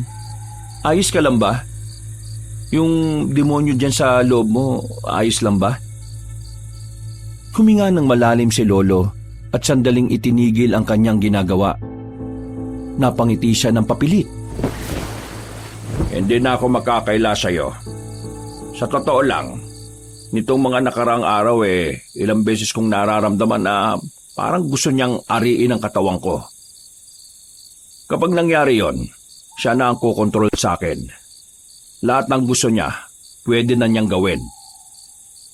Tingin ko kaya nangyayari to dahil tumatanda na rin ako. Umihina na ang katawan ko para pigilan ang paglabas niya. Wala ba talagang ibang paraan para makaalis siya sa katawan mo? Ang taging paraan lang para iwan niya ako, kailangan niyang makakita ng mas malakas na katawan. Ibig sabihin, kaya nandito pa rin siya sa akin dahil ako lang ang malakas na pwedeng makatagal sa kanya. Ano po bang mangyayari niyan kapag napagharian niya ang katawan niyo? Ang mangyayari, mahihirapan tayong talunin ng mga aswang. Kahit hindi pa nila nakikita ang itim na itlog, mas makakalabang sila sa atin. Ang kinatatakot ko, paano kung wala na ako sa sarili at nakita nila ang itim na itlog? Paano nyo tatalunin si Sicario? Huwag ka naman magsalita ng ganyan, Lo. Sa kakaisip mo ng negatibo, mas lalong lalakas ang demonyong nasa katawan mo . Kung sa bagay, tama ka nga naman. Kailangan maging positibo lang ako lalo na sa mga ganitong pagkakataon. Hindi ka naman nag-iisa sa laban, Lo. Kasama mo naman kami. Si Francis nga na walang insa-insayo, sasama mamaya . Pag namatay yun, bahala kayo sa burol nun . Grabe ka naman sa kaibigan mo. Ikaw nag-iisip ng negatibo . Paano? Matatakutin yung taong yun. Antok nga, hirap na hirap siyang labanan . Yung mga aswang pa kaya. Nagtawanan na lang kaming dalawa ni Lolo. Makalipas ang ilang oras, tuluyan na nga sumapit ang kinagabihan. Napuno ang bakuran namin ng mga manunugis. Bago kami umalis, sandali silang kinausap ni Lolo. Mga kasama, ang ating pupuntahan ngayong gabi ay isa lamang sa lungga ng mga aswang. Kaya naman, hindi tayo maaaring maubos o mamatay kagad. Mahaba-haba pang lalakbayin ang ating pakikipaglaban. Hindi pa natin nakakaharap si Sicario. Kaya ang gusto ko lang, maging alerto. Maging focus tayo sa ginagawa natin. Seryosohin natin to. Alam niyo naman kung gaano katuso ang mga aswang. Basta ang tatandaan niyo lang, kahit na anong mangyari, ay kailangan natin maging matatag at matapang. Gagawin natin to para sa ating mga pamilya, para sa ating baryo at para sa ating kapayapaan. Nagpalakpakan ng malakas ang mga manunugis. Pre, ikaw na bahala sa akin mamaya . Dapat nga huwag ka nang sumama . Sasayangin mo lang ang buhay mo dito. Ikaw naman, kung makapagsalita naman to, parang mamamatay ako kagad. Sinasabi ko lang na delikado ang papasukin mo. Hindi kita mababantayan doon. Alam nga naman na ikaw lang intindihin ko. Hindi naman ako nakagalaw na maayos. Wag mo na pala akong intindihin. Ako nang bahala sa sarili ko. Kayang-kaya ko yan. Bahala ka. Oo nga, kayang-kaya niya yan. Ano ka ba? Dapat may tiwala ka sa kanya. Saka pa. Bago kami umalis ng baryo, nagsagawa pa ng padasal ang ilan sa mga kalugar namin. Alam kasi nilang lahat kung saan ang tungo namin. Nung gabi ring yun, Pre, malayo ba pupuntahan natin? ewan ko, hindi ko alam. Basta, sumunod ka na lang. Alfred, anong gagawin mo mamaya kay Rosal kapag nakita mo siya? Ngayong daladala ko na tong katana ko, ihiwain ko katawan niya sa dalawa. Ingat ka, Alfred, ha? Magaling man din lang ang mga babaeng aswang. Alam ko, natuto na ako sa ginawa niya nung una. Natigil ang aming pag-uusap nang sumenyas na si Lolo Dencio. Marahan kaming umupo lahat. Sa mga sandaling yun, naramdaman na namin ang presensya ng mga aswang. Pero nanatili kaming tahimik sa kinalalagyan namin. Nakatingin lang kami sa magiging senyas ni Lolo. Hindi nagtagal ay nakita na rin namin ang grupo ng mga aswang na may mga dalang malalaking lampara. Kitang-kita namin na may bitbit silang mga tao na wala ng malay. Tumutulo pa ang dugo habang binubuhat nila ang mga yon. Tao yun? Huwag kang maingay. Tinakpan ko ang bibig ni Francis. Napatigil ang mga aswang nang marinig nila ang kaluskos na nalikha namin. Dahil dito, walang choice si Lolo kundi ang sumenyas na ng pag-atake. Sabay-sabay kaming lumabas. Hindi ko na hinintay pang makalapit ang mga aswang. Tumakbo na ako patungo sa kanila. Gamit ang mga katana, pinag-aataw ko ng taga ang mga yon. Sinabayan din naman ako ni Dabong. Nasa 20 aswang ang mga yon, pero hindi sila tumagal ng 3 minuto sa amin. Mababang uri ng aswang lang ito. Sila mga nautusan na kumuha ng makakain. Pero huwag tayo maging kampante dahil mas marami pang aswang na makakasalubong natin sa daan. Napatingin ako kay Francis. Nakatayo lang siya sa gilid. Hindi makapagsalita. Kung maliwanag nga lang sa kinilalagyan namin, baka nakita na namin ang namumutla niyang mukha. Francis, nakita mo naman siguro ang ginawa namin kanina. Ngayong merong oras para umatras, ipapatid kita sa mga tao ko kung ayaw mo nang tumuloy. Oh, hindi. Kasama pa rin ako. Nagulat lang naman ako eh. Pero mamaya, makakasabay na ako sa inyo. Sigurado ka ba? Oo, sigurado ko. Humanga ako ng bagya sa kaibigan ko ng mga oras na yon. Nakikita ko sa kanya kung papaano niya naisin na makatulong sa pagprotekta ng kapayapaan ng baryo. Umiiling na lang ako. Hindi ko kasi inakala na ganun siya katapang. Noong mga bata pa lang kasi kami, kagat lang ng langgam ay umiiyak na siya. Muli kaming nagpatuloy sa paglalakad. Bandang 9:00 na nang may matanaw na kaming mga aswang. Nakatitig sila sa harapan ng punong akasya. Palagay namin noon, galing sila sa mahabang paglalakbay at nagpapahinga lamang sila sandali. Mag-ingat ang lahat. Hindi na mababang uri ang mga aswang na yan. Elo, anong uri ng mga aswang na ba yan? Mga aswang na asbo. Mga aswang na apdo? Asbo, hindi apdo. Abdo ang putik. Maglinis ka nga ng tenga mo. Tabong, kayong 5. Doon.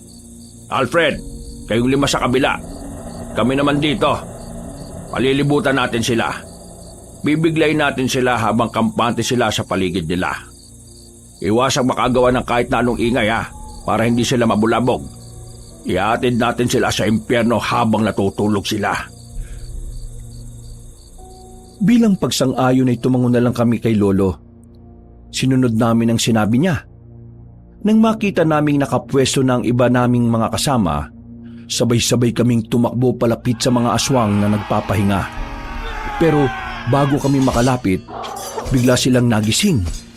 Ang iba ay naging anyong malaking aso, habang ang iba naman ay nagbago lang ng anyo ang muka. Karamihan sa kanila gumapang paakyat ng puno, pero may ilan din naman na talagang sinalubong kami. Napasabak na kami. Kanya-kanyang laban, kanya-kanyang kaharap. Una kong hinanap si Francis. Kahit naabala ako sa pakikipaglaban, hindi ko maiwasang hindi mag-alala para sa kanya. Pero nang makita ko siya, napangiti na lang ako nang makita kong nagagawa na niyang makapalag sa aswang nakaharap niya. Hoy! Gilid! Ay gagi! Buti na lang ay narinig ko ang tinig ni Dabong. Kung hindi ay baka tinamaan na ako ng sakmal ng isang malaking itim na asong aswang. Tinaga ko yun at tinamaan naman sa katawan. Salamat, Dabong ha! Anong salamat? May bayad yan! Ay, buwisit! Sinuyod ko pa ng tingin ang buong paligid. Nakita kong nakalalamang kami sa laban. Pero may ilang aswang na rin ang nasa itaas ng mga puno. Hindi bumababa ang mga yon. Bala ko na lang sanang patamaan ng bato yon, pero nanlaki ang mga mata ko sa ginawa ni Lolo. Nakita ko mismo kung gaano kataas ang ginawa niyang paglundag. Naabot niya ang aswang. Hinila niya pababa. Ganon din ang ginawa niya sa iba. Walang kahirap-hirap niyang pinagpapapaslang ang mga yon gamit ang mataas niyang talon. Lo, paano mo nagawa yun? Isa lamang yan sa mga abilidad na meron ng kapangyarihan ko. Mas marami ka pang makikita sa mga susunod na senaryo, Apo. Lalo kong ginanahan ng mga puntong yon, Kabanong. Parang nasabik akong makita kung papaano ba talaga lumaban si Lolo. Ilang sandali lang, tuluyan na rin naman namin natalo ang mga aswang. Pero may ilan sa kanila ang nagawang makatakas. Kagaya ng ginawa namin sa una, sinunog namin ang katawan ng mga aswang na yun. Pagkatapos ay nagpatuloy na kami na parabang walang nangyari. Bandang alauna na ng madaling araw nang marating na rin namin ang lungga ng mga aswang. Yari sa kawayan ng mga kabahayan doon. Meron pa silang malaking bandila sa bungad ng kanilang lugar. Nandito na tayo. Ito na ang lugar na sinasabi ni Romana. Mas maraming malalakas na aswang sa loob. Ramdam na ramdam ko kahit na nandito pa lang tayo. Mang Densyo, yung pinuno nila, nandyan ba? Hindi ko nararamdaman ang presensya niya. Pero meron akong nararamdaman na isang presensya na talagang nakakahigit sa kanila. Si Rosal, malakas ang kutob ko na siya ang namumuno dyan. Kung ganun, siya nga siguro yung kanang kamay ni Sicario. Magsasama-sama tayo sa puntong ito. Ihanda nyo na ang mga maliliit na gaserang garapon. Sindihan at ihagi sa lugar nila. Saka tayo lulusob papasok. Inilabas na namin ang gaserang garapon na inihanda namin. Bawat isa kasi sa amin ay may 3 ganon na ibinaon. Si Francis lang ang wala kasi biglaan lang din naman ang pagsama niya sa amin. Nabulabog ang mga aswang sa ginawa namin. Sunog agad ang ilang kabahayan doon. Pero ang hindi namin inaasahan ay ang mga aswang na nanggaling sa likuran namin. Mga buwak! Anong bulwak? Mga aswang na may kakayahang magbagong anyo bilang bayawak. Yun ang mga nilalang na bigla na lang lumabas sa lupa at nilikuran kami. Ilan sa mga kasamahan namin ang nadali. Nasugatan sila pero maswerteng wala namang namatay. Mabilis namang gumapang ang mga abwak patungo sa madidilim na parte ng lugar. Narinig na lang namin ang kanilang mga angil. Mag-iingat kayo! Pumupunta sila sa ilalim ng lupa kapag nakaanyong bayawak sila! Abwak pala pre. Akala ko bulwak. Pre, mag-iingat ka! Hindi mo na kita mababantayan ha! Ano ko, bata? Sige na, lusob na! Hindi na kami nagsayang pa ng pagkakataon. Kahit ang mga kasamahan naming sugatan ay agad na pumasok sa baryo. Sa puntong ito, nakipagsabayan na kami sa kanila. Sa kaliwang banda, nakita ko si Rosal na nakatuntong sa bubungan. Hindi na ako nagdalawang isip na sundan siya. Tumakbo siya pero tumigil din na makarating na kami sa parteng maraming puno ng nyog. Wala akong nararamdamang takot sa mga sandaling yon. Malakas ang loob ko dahil daladala ko na ang katana. Ano? Nakapagilamos ka na ba na maigi? Parang amoy na amoy ko pa rin yung baho eh. Tanga ka ba? Wala namang amoy ang tayo ng baka eh. Ang tinutukoy ko ay ang baho ng hininga mo. Tama ng satsat. Pagbabayarin kita sa ginawa mo sa mukha ko. Tingnan mo, oh, may bangas na ako. Ikaw ang dahilan kung bakit ang pangit na ng tingin ko sa sarili ko. Uy, di ko kasalanan kung pangit ka na sa umpisa pa lang ha. Humanda ka sa akin ngayon! Tumakbo siya ng mabilis sa akin. Kakalmutin niya sana ako pero bigla siyang nadapa sa harapan ko. Tinaga ko siya pero agad siyang nakailag. Ako naman ang lumapit sa kanya. Hinigupit ko ng malakas ang babaeng aswang. Lumikayo ng malakas na hangin. Nakailag pa rin siya.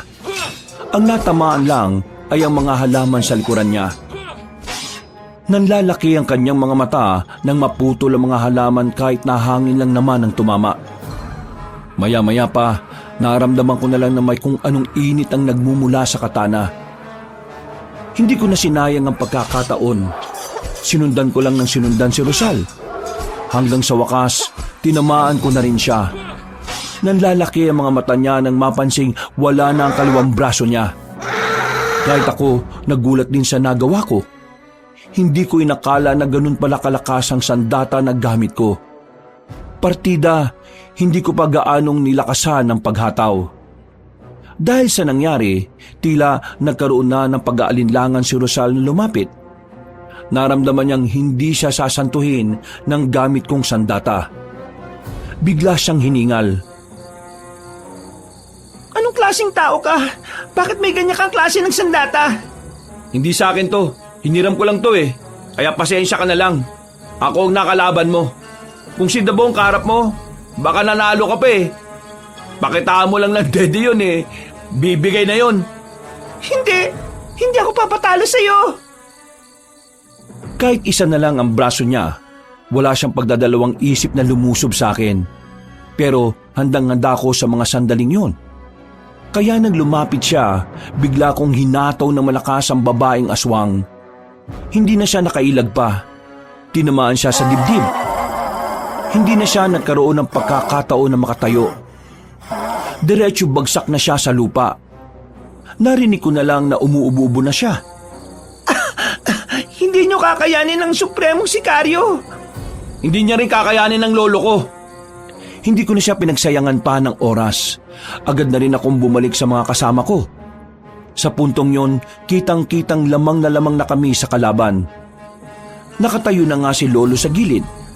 Lo, napaslang ko na si Rosal, yung aswang na namumuno rito. Alam ko namang magagawa mo yon. Mahusay. Ano nang gagawin natin ngayon? Uubusin na lang natin ang mga natitira. Pre, nakita mo ako? Ang dami ko nang napatay na aswang, pre. Mga 2. Dami nga ah.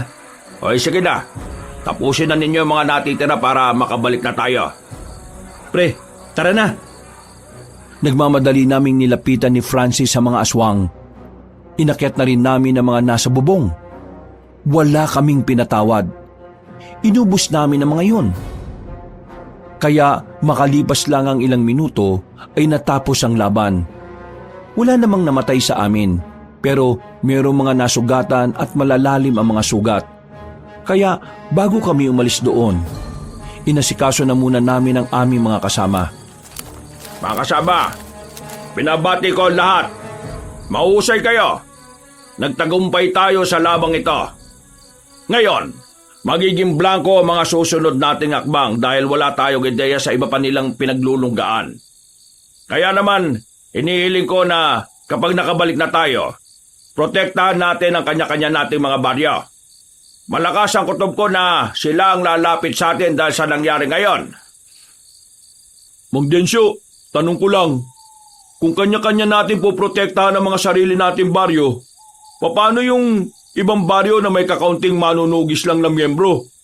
Kakayanin kaya nilang protektahan ang mga baryo nila? Oras na para obligahin natin ang mga residente na matutong ipagtanggol ang kanilang mga sarili laban sa kasamaan. Tama yan. Dahil hindi sa lahat ng oras nasa tabi nila tayo. Ang tanong, lahat ba sila makikiisa? Ako na kakausap sa mga tao. Matapos ang sandaling pag-uusap namin doon, ay agad na rin naming nilisan ang lugar na yon. Nagliliyab ang mga kabahayan doon habang papalayo na kami. Nang makauwi na kami sa baryo namin, nagpahinga na muna kami sa bakuran. Si Francis na lamang ang nagpresentang maghanda ng kape. Maya-maya lang, napansin ko na parang tulala si Lolo sa baba. Tinatawag namin siya ni Dabong pero parang wala siyang naririnig. Dabong, alam mo ba kung anong nangyayari sa kanya? Inaatake na naman siya. Inaatake ng ano? Ilang beses na nangyari sa kanya yan noon eh. Nagpaparamdam yung demonyo na nasa loob ng katawan niya. Tara, tulungan mo ako. Bakit? Anong gagawin mo? Nasabi sa akin ni Mang Densyo na kapag nagiging ganito siya, kailangan itali natin ang kadena mga paa niya at dumistansya tayo sa kanya. Ha? Bakit? Lilitaw na ba sa katauhan niya yung demonyo? Hindi ko alam. Basta ang sabi niya sa akin, ganun daw ang gawin ko. Para kung sakaling lumitaw nga, wala siyang masasaktan. Nagmamadaling kinuha ni Dabong ang kadena sa silong ng bahay. Habang tulala si Lolo, sinubukan ni Dabong na talian ang kaliwang paa nito. Pero laking gulat na lang namin nang bigla siyang dakmain ni Lolo Densyo. Nahawakan siya sa damit. Walang kahirap-hirap na binalandra ni Lolo si Dabong. Nang mapatingin sa akin si Lolo, nakita ko na itim na ang lahat ng kanyang mga mata. Ganoon na ganoon ang sinabi sa akin ni Francis noon. Bigla lamang niya akong sinakal. Noong mga sandaling yon ay hindi ko na alam ang gagawin ko.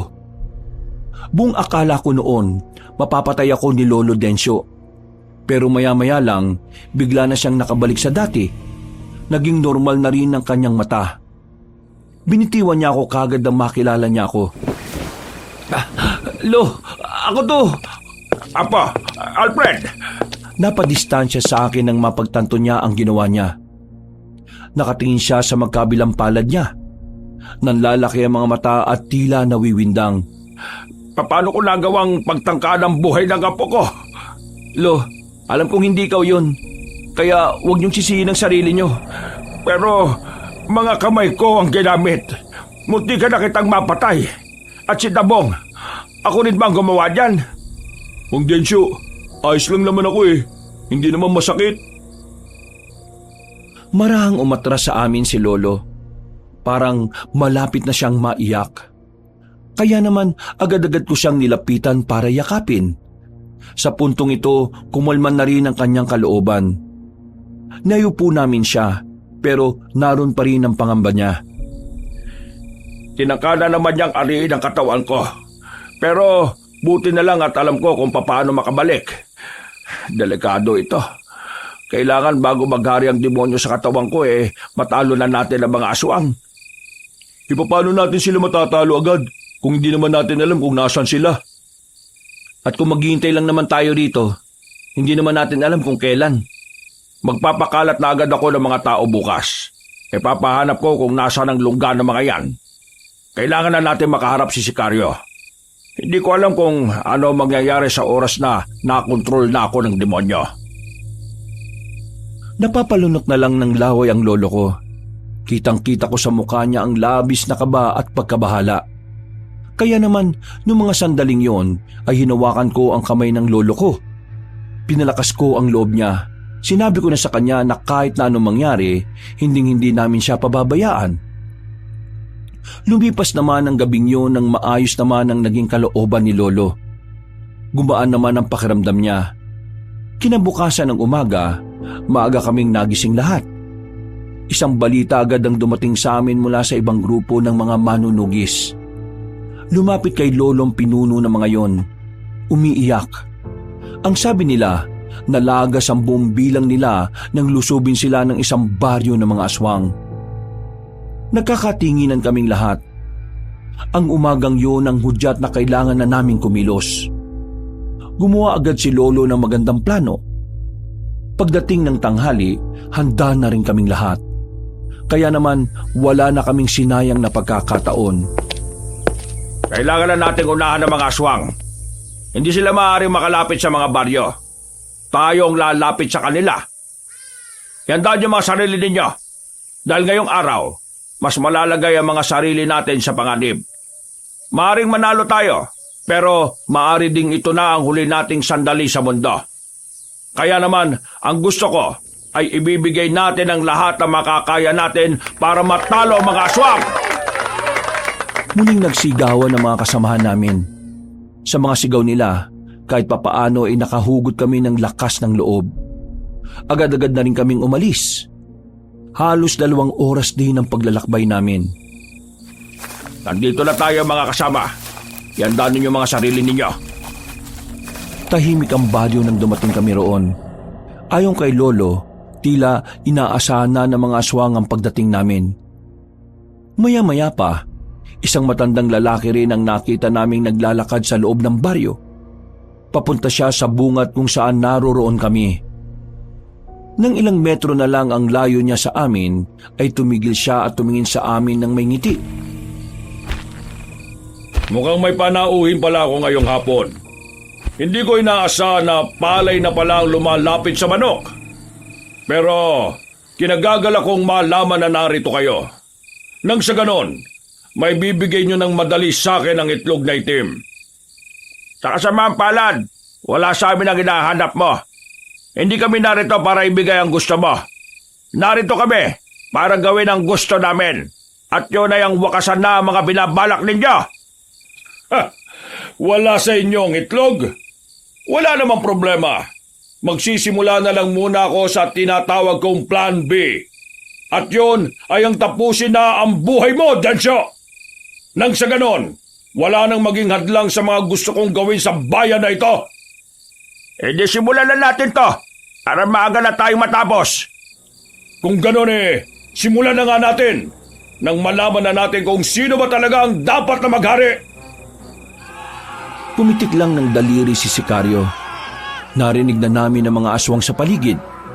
Naglabasa na ang mga yon. Naramdaman ko kagad ang nakakakilabot nilang presensya. Mas marami sila kung ikukumpara sa amin, pero hindi ko nakitaan ng takot ang mga kasama ko. Maliban na lang kay Francis na inatake na naman ng kaduwagan. Hindi nagtagal, lumusob na ang mga aswang. Tumakbo na rin ako para makipagsabayan. Noong mga sandaling yon, nararamdaman ko ng medyo alanganin kami. Bukod kasi sa mas marami-rami sila, ay mas mabibilis din ang galaw nila kumpara sa mga nauna naming nakalaban. Nang tingnan ko naman si Lolo, nakita kong patas lang ang laban nila ni Sikaryo. Pero hindi ako mapanatag. Para kasing nahihirapan si Lolo kahit na nagagawa niya namang makasabay. Hoy! Focus, pre! Focus! Natauhan ako nang tapikin ako ni Dabong sa balikat na malakas. Hinawakan ko na maayos ang katana ko at muli akong nakipaglaban. Ginamit ko ang malakas na paghataw na nagdulot ng malakas na hangin. Marami agad ang natumba sa ginawa kong yon. Kahit na papaano, naging patas na ang bilang ng mga manunugis at ng mga aswang. Nang gagawin ko na sana ulit yon, nagtaka ako dahil hindi ko na maulit. Baka isang beses ko lang siya pwedeng gawin sa isang araw. Oy pre! Tulong! Napalingon ako sa gilid nang makitang naroon na si Francis. Hirap na hirap siya. Kaya naman, nagmamadali akong makalapit sa kanila. Pinagtatataga ko ang mga yon. Nakahinga siya ng maluwag nang masigurong patay na ang 5 aswang na nakapalibot sa kanya. Magtino ka nga. Ikaw ang unang mamamatay dito kapag hindi mo inalis sa katawan mo yung takot na yan eh. Okay ka na kahapon eh. Salamat. Salamat ah. O yan, okay na ako ulit. Bigla na lang tumakbo si Francis sa gitna at pinagtatataga ang mga aswang na kinakalaban ng iba naming kasamahan. Napapailing na lang ako sa kanya. Hindi ko alam kung ano ba talaga ang nangyayari sa kanya. Nang idako ko naman ang tingin ko kay Lolo, nakita kong gigewang-gewang na ang kalaban niya. Lumapit ako doon para masaksihan ng malapitan kung papaano talunin ni Lolo ang supremo na mga aswang. Nagkabali ka ng estima, Sikaryo. Malayo talaga ang agwat nating dalawa. Masyado ka namang kampante! Bigla na lamang nagbago ng anyo si Mang Sikaryo. Tumangkad dito, lumaki rin ang katawan. Pero kahit na ganoon, hindi man lang nakaramdam ng kahit na kaunting kaba si Lolo. Nilusob ni Lolo si Sikaryo. Napanganga na lamang ako habang nanunood. Kitang-kita ko ang kahusayan ni Lolo. Walang binatbat sa kanya ang supremo ng mga aswang kahit na lumaki ang katawan. Pinagtatatagalang siya ni Lolo sa kung saang-saang parte ng katawan. Wala pang 5 minuto, gegewang-gewang na naman yon. Dumistansya si Sikaryo at sandaling tumigil sa pakikipaglaban. Ha! Pinapahanga mo ko. Hindi ka nga talaga pangkaraniwan. Mabuti naman at napansin mo na rin ang kahusayan ko. Pero hindi pa rin ako nakakaramdam ng takot. Sa halip, mas nagiging masaya pa ako. Dahil sa wakas, nagkaroon na ako ng malakas na kalaban. Huwag mong lokohin ang sarili mo na masaya ka. Ang totoo, kitang-kita ko sa mga mata mo na natatakot ka ng mamatay. Hindi mo may tatago ang pangamba na nararamdaman mo, Sikaryo. Hindi mo na maahawakan ang itlog na itim na hinahanap mo dahil ngayong gabi. Ha! Nagtaka ako nang biglang mapatigil si Lolo sa pagsasalita niya. Bigla siyang humawak sa mga mata niya. Binitiwan niya ang sandata niya. Sinamantala yun ni Sikaryo para atakain siya. Buti na lang, mabilis akong nakalapit. Sinalag ko ang kalmot ni Sikaryo gamit ang katana ko. Nang matamaan ko siya ng hataw, dali-dali siyang napalayo. Pinagtuunan ko kagad ng pansin si Lolo. Lalapit pa lang ako sa kanya, naramdaman ko na lang na nasa gilid na si Sikaryo. Hindi ko yun inaasahan. Ang akala ko, wala na siyang natitirang lakas sa dami ng galos niya sa katawan. Nahawakan niya ako sa kamay. Piniga niya ang kamay ko hanggang sa mabitiwan ko ang katana. Humaba naman ang kuko niya. Itinutok niya yon sa leeg ko. Mamili ka, Densyo. Buhay ng apo mo o buhay mo? Hindi sumagot sa kanya si Lolo Densyo.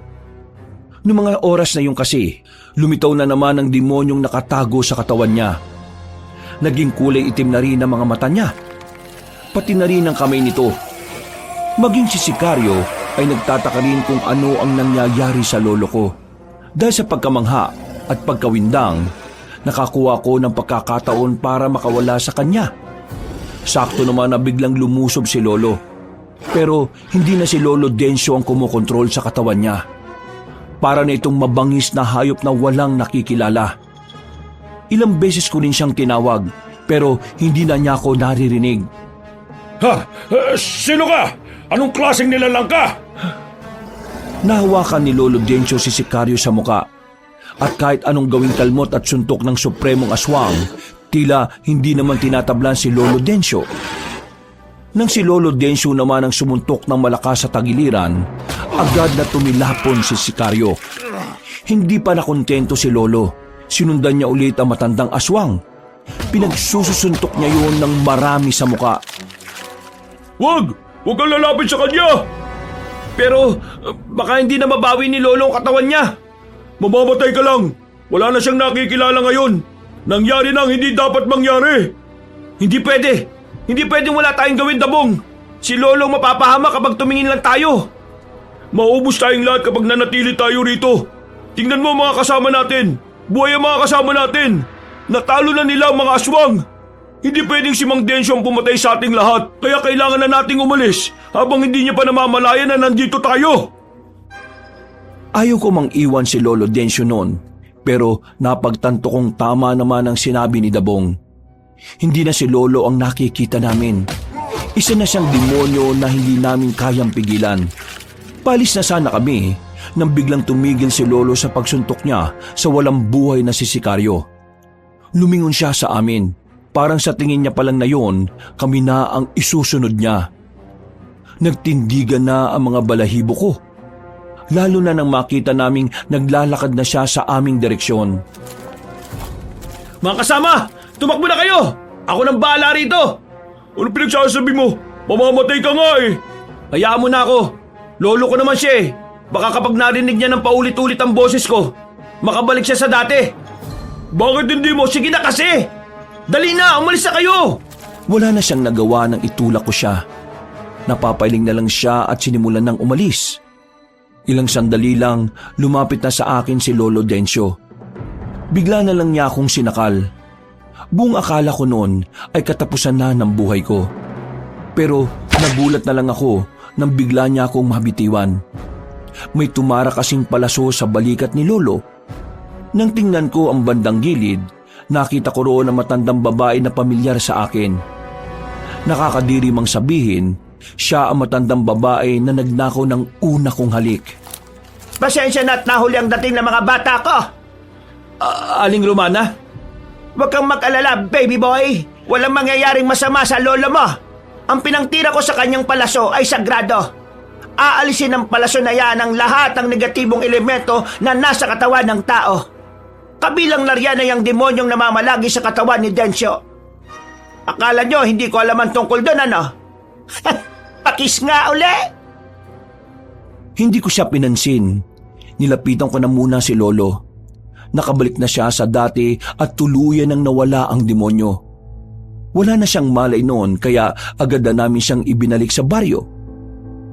Kinaumagahan lang naman, sa tulong ni Aling Romana ay nagkaroon na siya ulit ng malay. Naging normal na ulit si Lolo. Wala na rin ang demonyo sa katawan niya.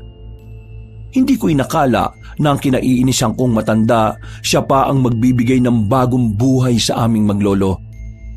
Kahit na sinagip niya ang buhay namin, hindi ko pa rin kailanman papatulan si Aling Romana.